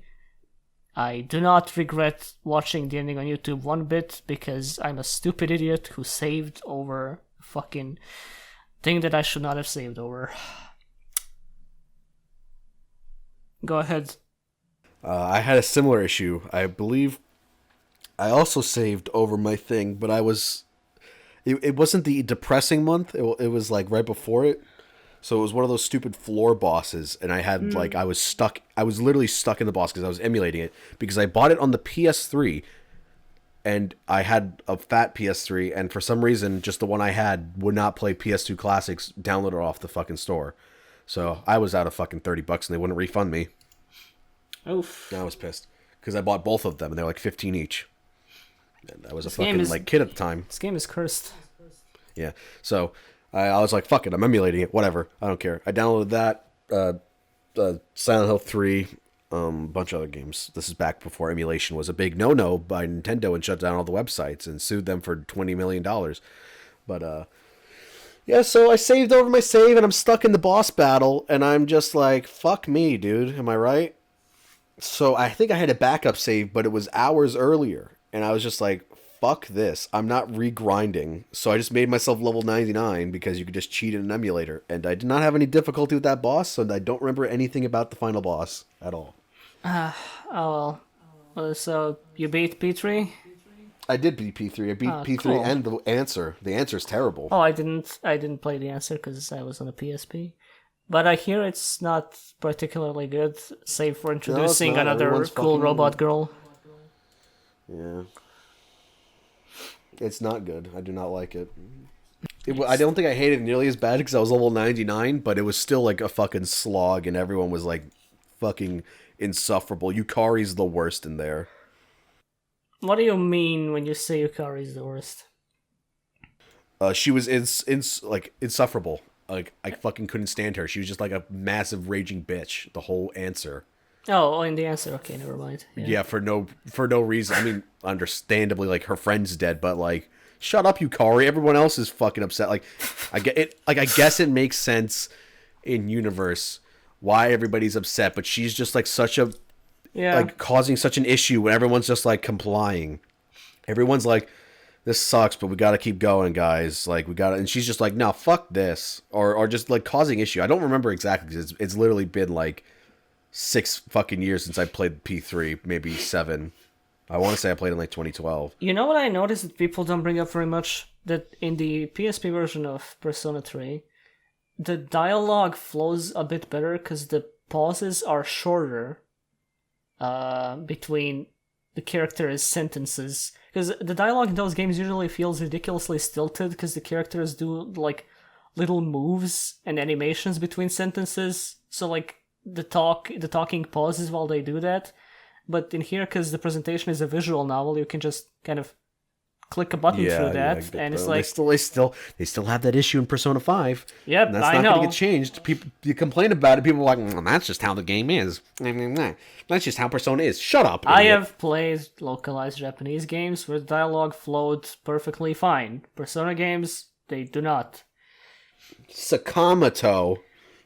And let's not get started with the pronunciation of the We will be here for like 5 hours if I start fucking talking about how much I hate Persona 5. Gato. Senpai. God. Oh, Mitsuru Senpai. Yukari-chan. Listen, bless Tara Plath and her voice and everything, but hearing Mitsuru Kirijo gave me a fucking... That's not even her fault. That's just the fucking idiot yeah. directors who just keep telling them the wrong thing. I remember oh god, what's his name? Xavier Mobius? Whatever his name is, Mr. Smash announcer and Persona 5 protagonist. I remember him just going on Twitter and just talking about, it's like, listen guys, we're paid to say how they want it, like even if it's wrong. Like you got to understand, like it's not our fault. or I mean, he didn't like say that like bluntly, like throwing the directors under the bus, but it's like, listen, sometimes actors are paid to say things certain ways, even if you don't think it's the way it should be. like very tipping around of like, yeah, I was paid to say the fucking names wrong. Stop being mad at me. I can't help it. Localization is a fuck. That you know Persona 5 had more localizers on the team than any game they've ever had, and it's the worst translation of them all.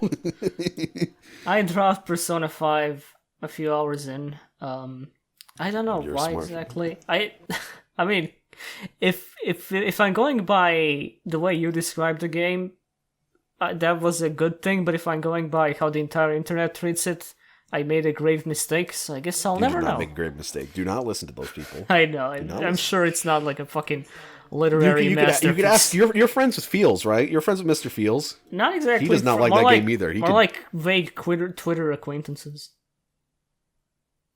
But yeah, I've you heard could ask him. He'll I've tell you heard that people game on is my not Twitter good. timeline complain about Persona 5.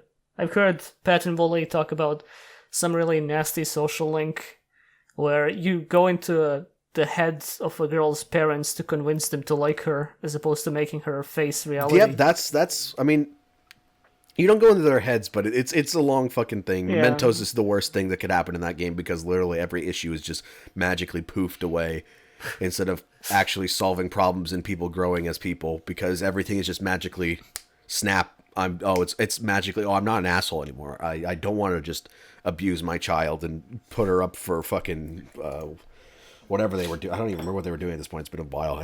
I want to say they were like trafficking her, like they were having her be like a fucking prostitute for them to make money. Yeah, there was I could be something completely really wrong. nasty going on, and what you do is just make it not be. Yeah, you just make them stop being assholes. That's literally what you do. That's every issue in that game. You just magically poof it away with mementos in every S-Link. God. That game could have been cool. Yeah, Persona games are the few JRPGs out there that actually make the whole RPG part refer to something in the general kind of meaning of the term. Well, here's like I keep saying I'm not going to go in depth with how much and why I do not like this game, but the way I think it works and why lots of people like it is because it is generalized. Like everything is really relatable. So even if it doesn't make sense in the thing, you could just think it like you could instantly.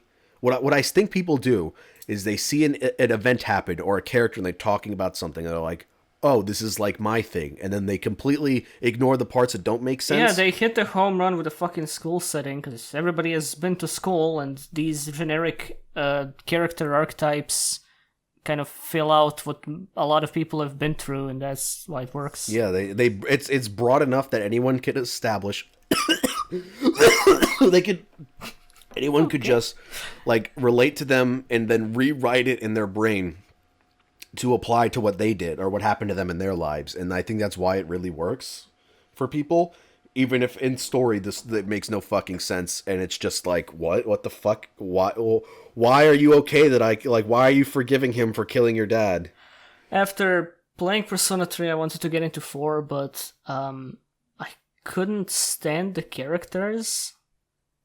So Persona 4, the better version is trapped to the PSP-A, and then it's trapped with Marie. Why'd you call it Marie, PSP-A? for those who do not know, the way I explain it to everybody is Marie is someone else's self-insert in your wish fulfillment. Hey, I'm here. It's like you know those Put like me really in your shitty fan fiction. Yeah, you know those really shitty fan fiction where it's like I'm Jimmy Saiyan, Prince Vegeta's long lost brother. I'm actually his secret brother that's even powerfuler than Vegeta. Yeah. And I'm way more evil and way cooler and everybody loves me. It's like that, and that's your game. Like that's you, and then you have another one of that in your own story. God, I fucking can't stand Marie.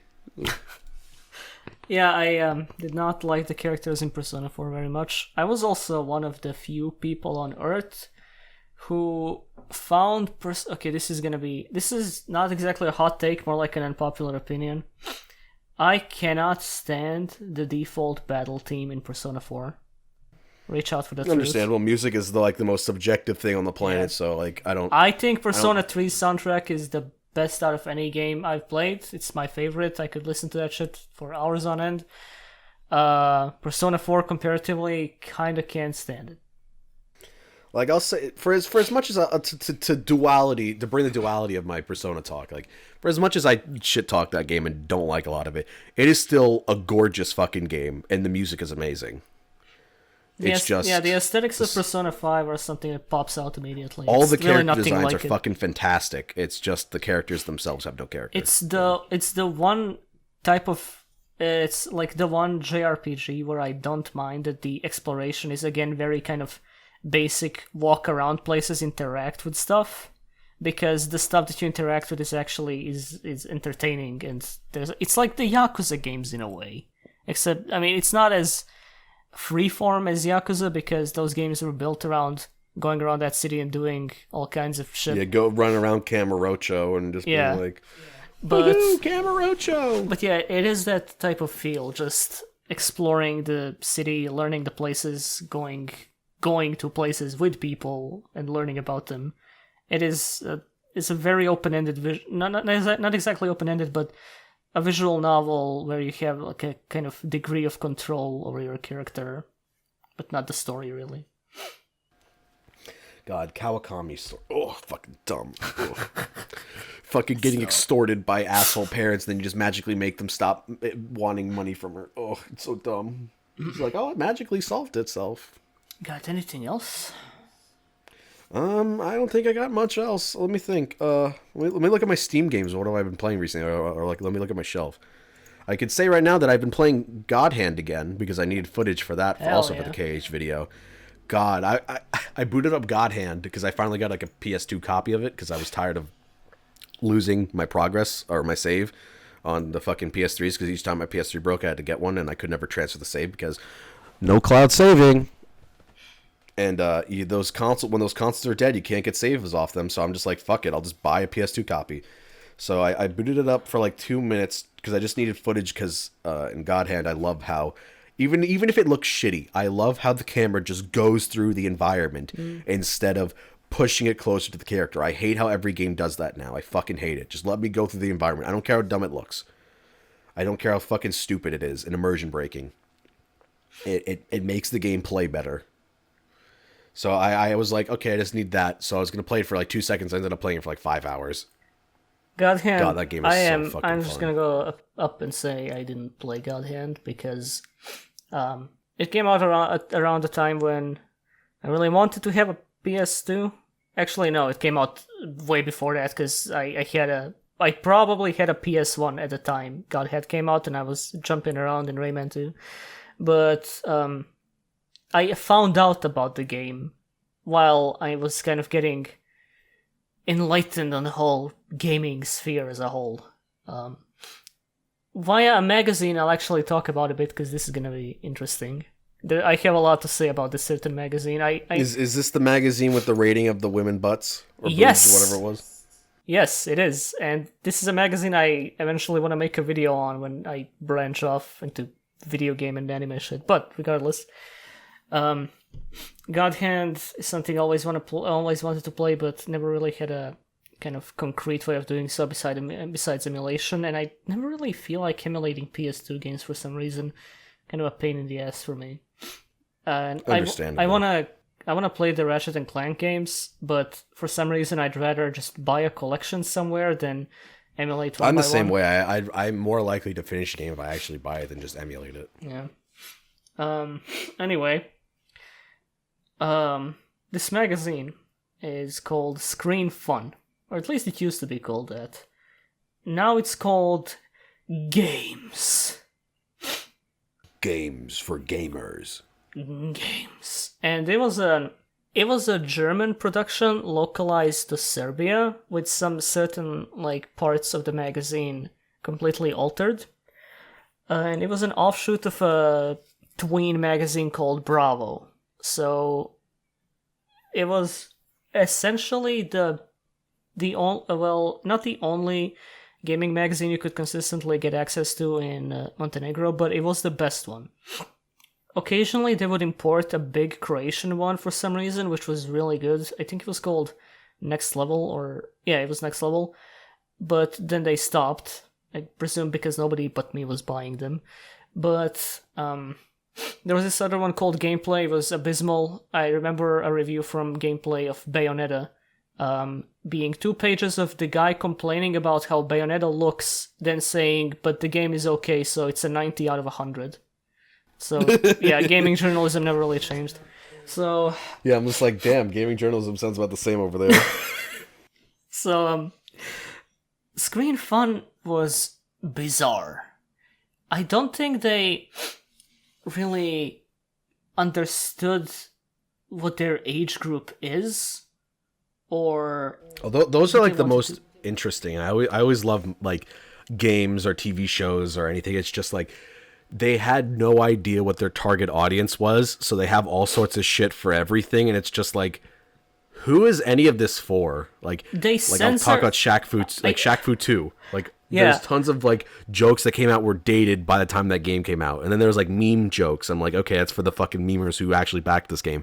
Then he like references like Benny Ford, the fucking alcohol rehab place from like the fucking that's like popular in the 80s and 90s, and I was like, who's gonna get this that's playing this fucking game? So yeah, this magazine was similar to that because, okay, I don't know how much of this was influenced by writing regulations or whatever, but they couldn't swear. If they said the word shit, they would censor it out with a little asterisk, and it would be extremely infrequent. But they would put in so much weird sexual shit on the pages.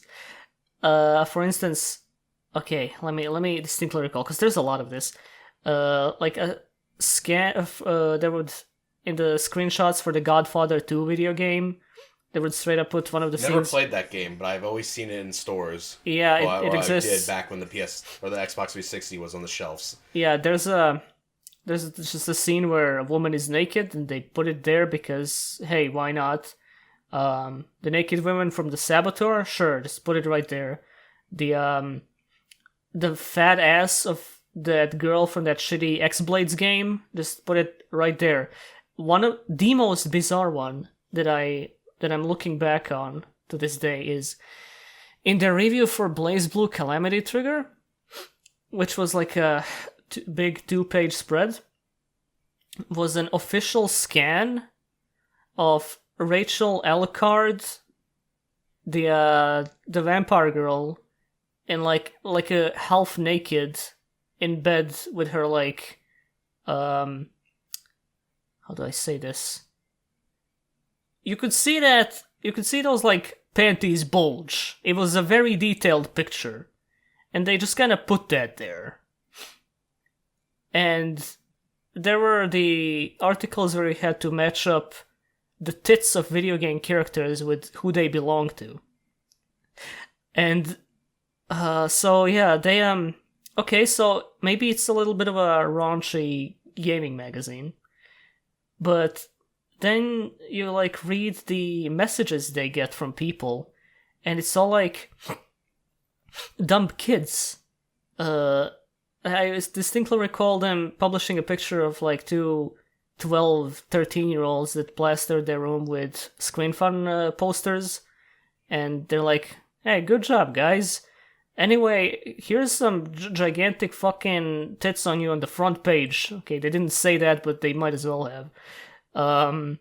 Or at some point they separated from Bravo, which was the German publication. They started writing their own stuff. I think they got straight worse from then on.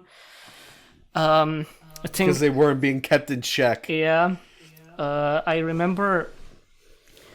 Oh god. Okay. There was a page in every issue that would have some really cool stuff called Surf Tips. It would be half a page dedicated to cool websites you can visit. And that was nice, that's neat. And people constantly wrote them to expand the Surf Tips page. Because those websites, I found some cool websites that way. I found out about Cartoon Network Fusion Fall that way. But it wouldn't be so much of a problem if the other half of that page was something of worth. But the other half of that page was the most, like, the stupidest fucking thing in the magazine. On one half of the top half of that page was the list of top 10 games of that month. This meant nothing. They were not arranged by quality, by score, by number of sold copies. It's just, here's a list of 10 fucking video games. Here are 10 video games. I distinctly recall Homefront being number 1 month, but they gave that game like a C-. It was above a game that got an A, and I don't get it. But regardless, next to that was an interview with, like, every issue they would interview a celebrity and ask them which 3 video games they would bring to a deserted island. And this sounds cool until I remember that Serbian celebrities are folk stars and sportists. And all they can respond, for the most part, is a Candy Crush, NBA, football, football 2, football 3, The Revenge, football 4, now it's personal, Candy Crush. And for the 100th issue of the magazine, they hyped up that they're gonna interview some really big-time international superstar dude. And people thought, I mean, not people, but me and a couple of friends thought, oh, are they gonna get like Gabe Newell or something? That's gonna be interesting. No, instead they bring in some NBA schmuck. I don't remember, some fucking American basketball dude. And what do you know? The 3 games that he would bring to a deserted island are NBA game, basketball game, and ball game. The end, bye. And nobody fucking cared for this half of the page. It was such a waste of space. And they never got rid of it. And instead, I think, I'm not buying it anymore. I think it's coming out like bi-monthly now. And it's more expensive.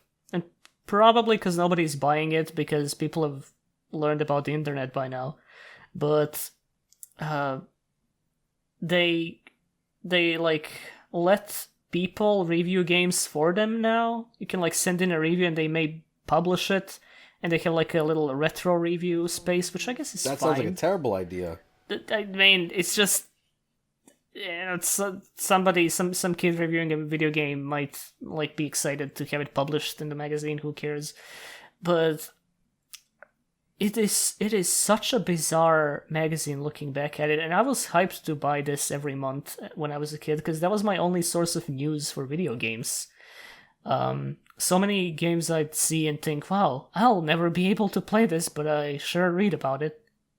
And God,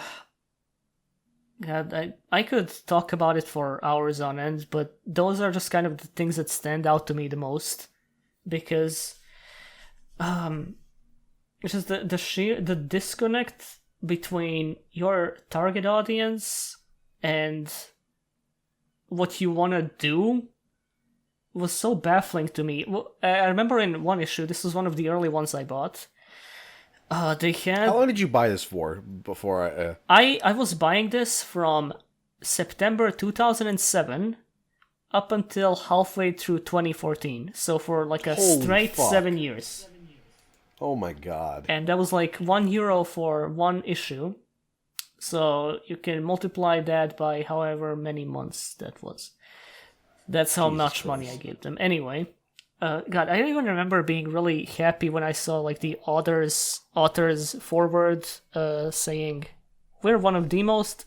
We finally reached the status of one of the most sold magazines in Serbia," because I really liked them when I was a kid, and then they just kept getting worse and weirder, and. It's funny when it gets weirder. I don't like worse is just sad, but weirder is fucking funny to me. I don't know. But anyway, I remember when they got a director of some men's magazine over here called CKM, and the director of some random ass fashion magazine, to rate 6 video game girls on a scale from 1 to 5. One was rating them by the clothing, and the other by fuckability, I guess. That was Fucking dude, this sounds so bizarre to me, dude. Serbian gaming magazines, everyone. Here are the 12-year-olds that read our magazine. Anyway, here's a fuck scale for Trish from DMC4. Yeah. Screen Fun for you. Then they changed their name to Game Fun eventually, and then Games. Just games. There's video games. Games. Video games. Sometimes I could swear they didn't even play the games they reviewed, and instead just made a kind of general impression out of all the reviews posted online and turned it into a thing. Although I can believe they probably played Dark Souls, because I can distinctly remember that in the screenshot of them of their Dark Souls review, their character was holding a Drake sword. You know about the context for the Drake sword? Yeah, it's like the trash noob weapon that only like people who don't know how to play the game use. Yeah. Interesting. Indeed. That's all I got to say about that one. What a mess, indeed. What a fucking mess.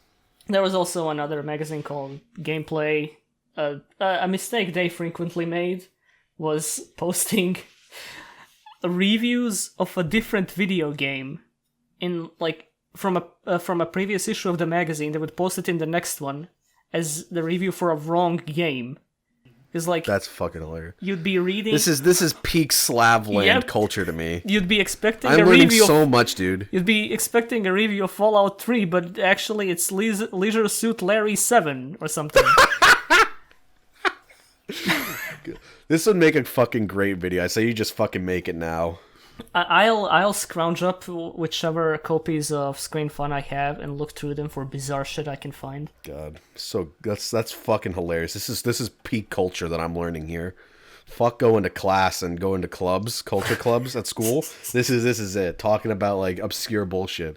Like me and Jimble's talking about goddamn weird late night commercials on fucking New York channels like fucking Uncle Magic. And oh my god, Uncle Magic, he has a fucking rap album now. The hip hop magician. It's just a dude. Just goes and does magic, I guess. We were gonna like 2 years ago I was gonna fucking me and my friends were gonna scrounge money together to surprise one of our friends to have Uncle Magic come to his house for on his birthday, just to fuck with him, because like he's like a fucking he is like a legend meme. He's like a meme legend to anyone in our age group because everyone remembers the ads as a kid, just like fucking Cartoon Network on Saturday mornings for in New York. It's just like, or you go to like the WB channel to watch like your fucking like Yu-Gi-Ohs and shit because that's what it was on for a while. It's just like, hey, I'm the hip hop magician. I can't even fucking remember his name. Yeah, I'm not too experienced with that because just like weird bullshit. It's fucking like TV ads were so weird then because like I mean anyone can still do it now. Like if you go to certain channels at late at night, you'll just see the fucking weirdest shit. But like anybody could fucking do it back in the day. So you just see like the weirdest fucking shit. Uncle Magic, the hip hop magician. God damn. Fucking, I put that in one of my early videos just because I was just like, I want to put this in here because it's fucking weird and funny. And like anyone who's from New York will get this reference. God, the hip hop magician, dude. What a wild experiment.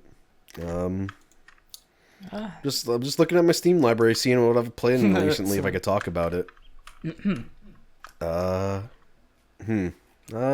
thinking I'm out of stuff. I've been playing nothing but like the Kingdom Shards and editing.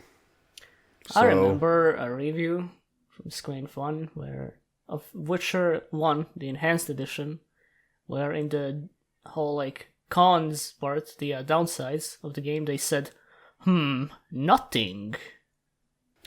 I don't know about that one, Chief. I don't know. I don't know about that. I don't know. Enhanced Edition was a better game than Witcher 1, but to say it has no downsides is like, get your head out your ass, man. It's yeah.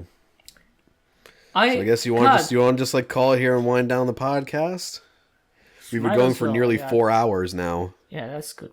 People's gonna listen to us for a long time. So what you got planned? You got videos planned? Hopefully. So what I have quote unquote planned is that I'll either just shit out every single Patreon requested video and get that chapter of my life over with, or I will refund these folks and make the videos I want to, and then slowly transition into a gaming and anime channel. Not to say that I'm completely tired of Yu-Gi-Oh, but to say that I particularly want to talk about the history of Six Samurai would be a bit disingenuous of me. So it's understandable. You've been literally making the same type of video for like what is it? 3 years now? 2 years? Yep, 3 years. I mean, I get fucking. I don't want to do the Yu-Gi-Oh videos I make anymore. I mean, It's not like I mean, I don't really enjoy making them anymore because it's literally the same thing every time. Like, that's why I've just been doing more of my own shit. Just because it just makes me happier to just talk about things I like to talk about. I'm gonna attempt shooting out this 6am video as good as I possibly can. Then I'm gonna see the reception, because I'm changing up the formula just a little bit, because I'm skimming over the really useless shit. You know, they have way more than 6 there is like cards. 70 fucking Six Samurai cards, Yeah. and like 50 of them are ass. Just straight ass. So I may change up the format a little bit to make things easier for me. But I don't want to be like, I'm so tired, I don't want to do this anymore. But the moment I'm out of Yu-Gi-Oh! At least, I'm gonna feel fairly relieved. Because I think I have said my piece on this subject.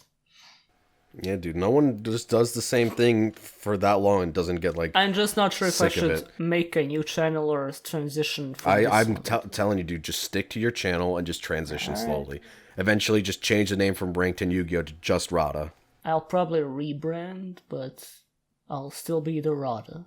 Well, no, that's what I'm saying. Just be Rada. Just be... Yeah.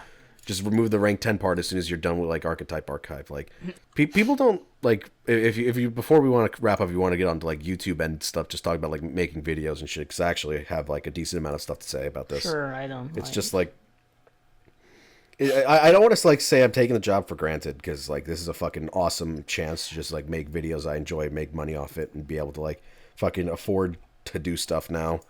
I mean, I eventually, by the time my YouTube channel started taking off, like my full-time job, it was actually paying well, so I was doing fine.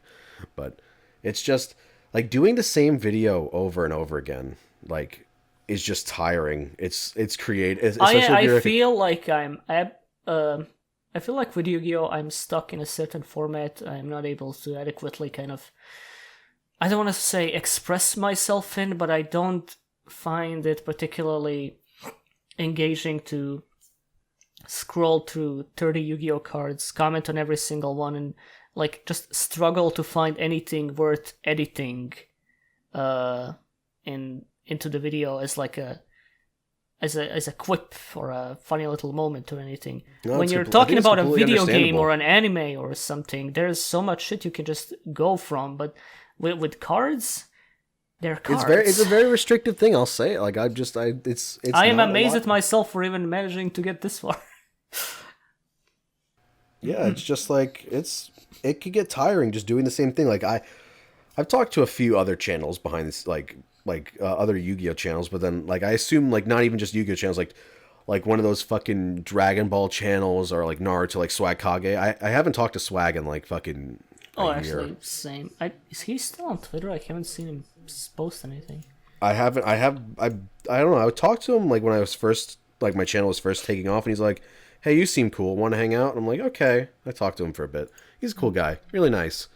Yeah, he helped me with some fucking back-end YouTube shit I wasn't fucking familiar with, and he recommended me to the network Screenwave Media, which is what I'm partnered with right now, because I get a lot of copyright issues due to doing videos on anime, and they help speed it up sometimes. Fastest copyright strike I've gotten dealt with was 3 days, and it was dropped. This is why I'm very hesitant to make videos about any anime ever, and if I like take my channel, just resize the image or reverse it. That's what I did with the Arc 5 video, and even that took a while to properly kind of take care of. We'll see. Yeah, I mean, if you were to like join some like a network to get help, I would definitely say Screenwave, because they've treated me very nicely. I don't know how much I could say of like stuff they've helped behind the scenes, so I won't like go too in depth. But like, yeah, they're really nice people.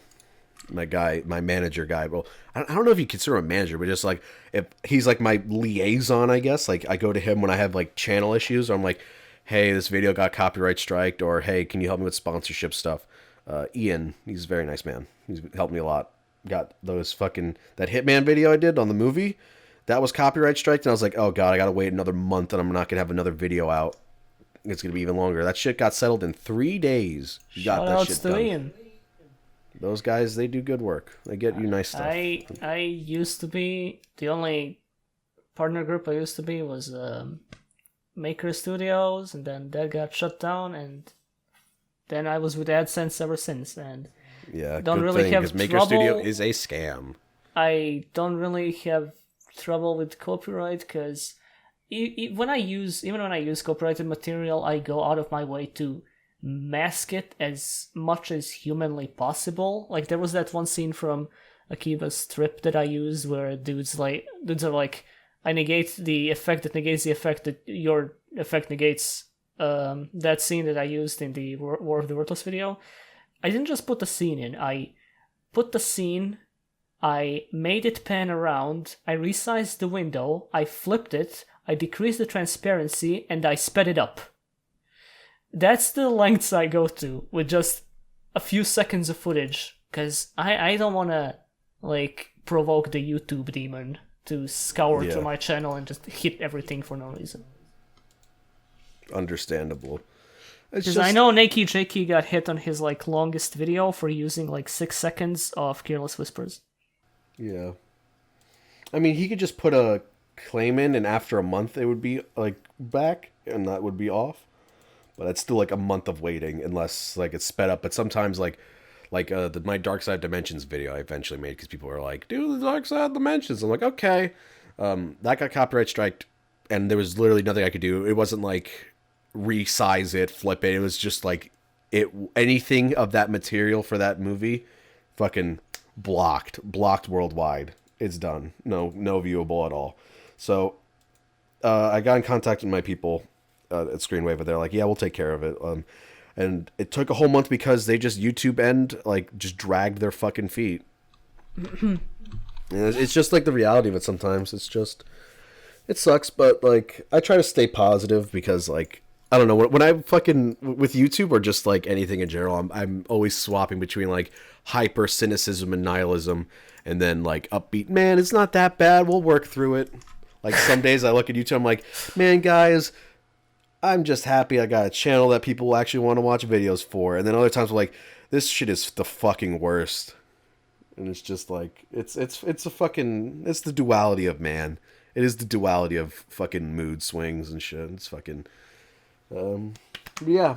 Like coming next video, hopefully, after this podcast, because this is going to be out in like 2 days from when we're recording on like the 27th, I want to say. So hopefully it's going to be out in 2 days.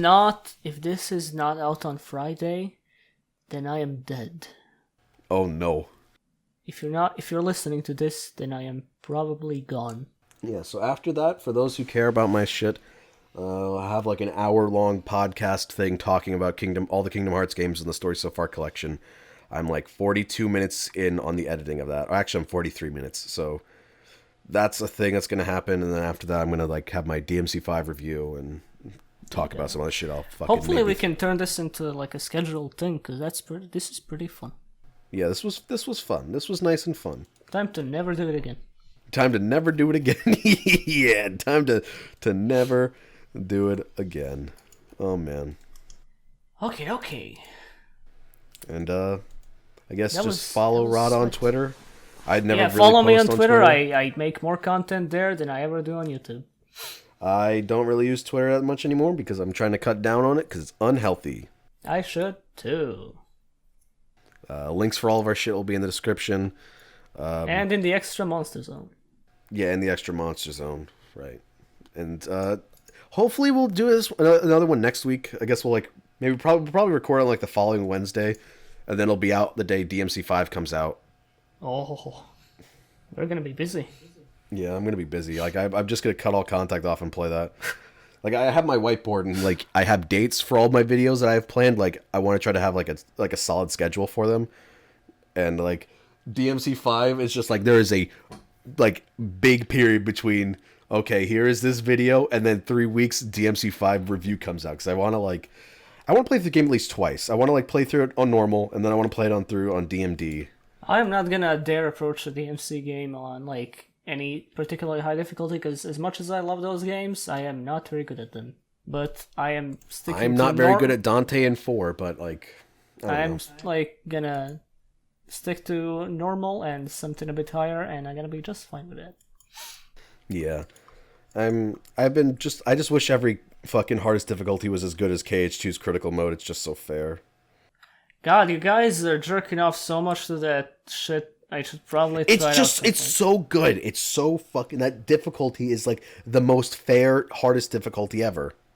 Alright. I'm like actually having a difficult time thinking of like a harder difficulty. Maybe like a Hitman hardest difficulty and one of the newer ones. So it's not as janky. We're pushing 4 hours. Yeah, we're approaching 4 hours. I mean, I have We no problem went past 4 hours. I mean, I'm technically at 4 hours and 4 minutes. Yeah, same. So, okay, good. So we're actually still lined up. Yeah. So yeah, follow us, watch our stuff if you like it. Don't watch it if you don't. Hopefully this will be a regular thing. With just it might be just us two. Maybe we'll have other people on. I was thinking of maybe doing if this one is just us two, I would have like another separate second podcast on my channel where I just like either it would become just me by myself, and then occasionally bring someone on. Like I had a few friends that I would like bring on just one-on-one, and we'd talk about the shoot. We like shoot the shit like we just did for like 3 hours. Who knows? We still haven't come up with a name. We don't even have a name for this fucking thing yet. Haven't picked a name for Who this fucking joint. knows? I don't even know what I'm uploading this name as. Alright then. All right, then. See you next time, guys. Bye-bye. Bye.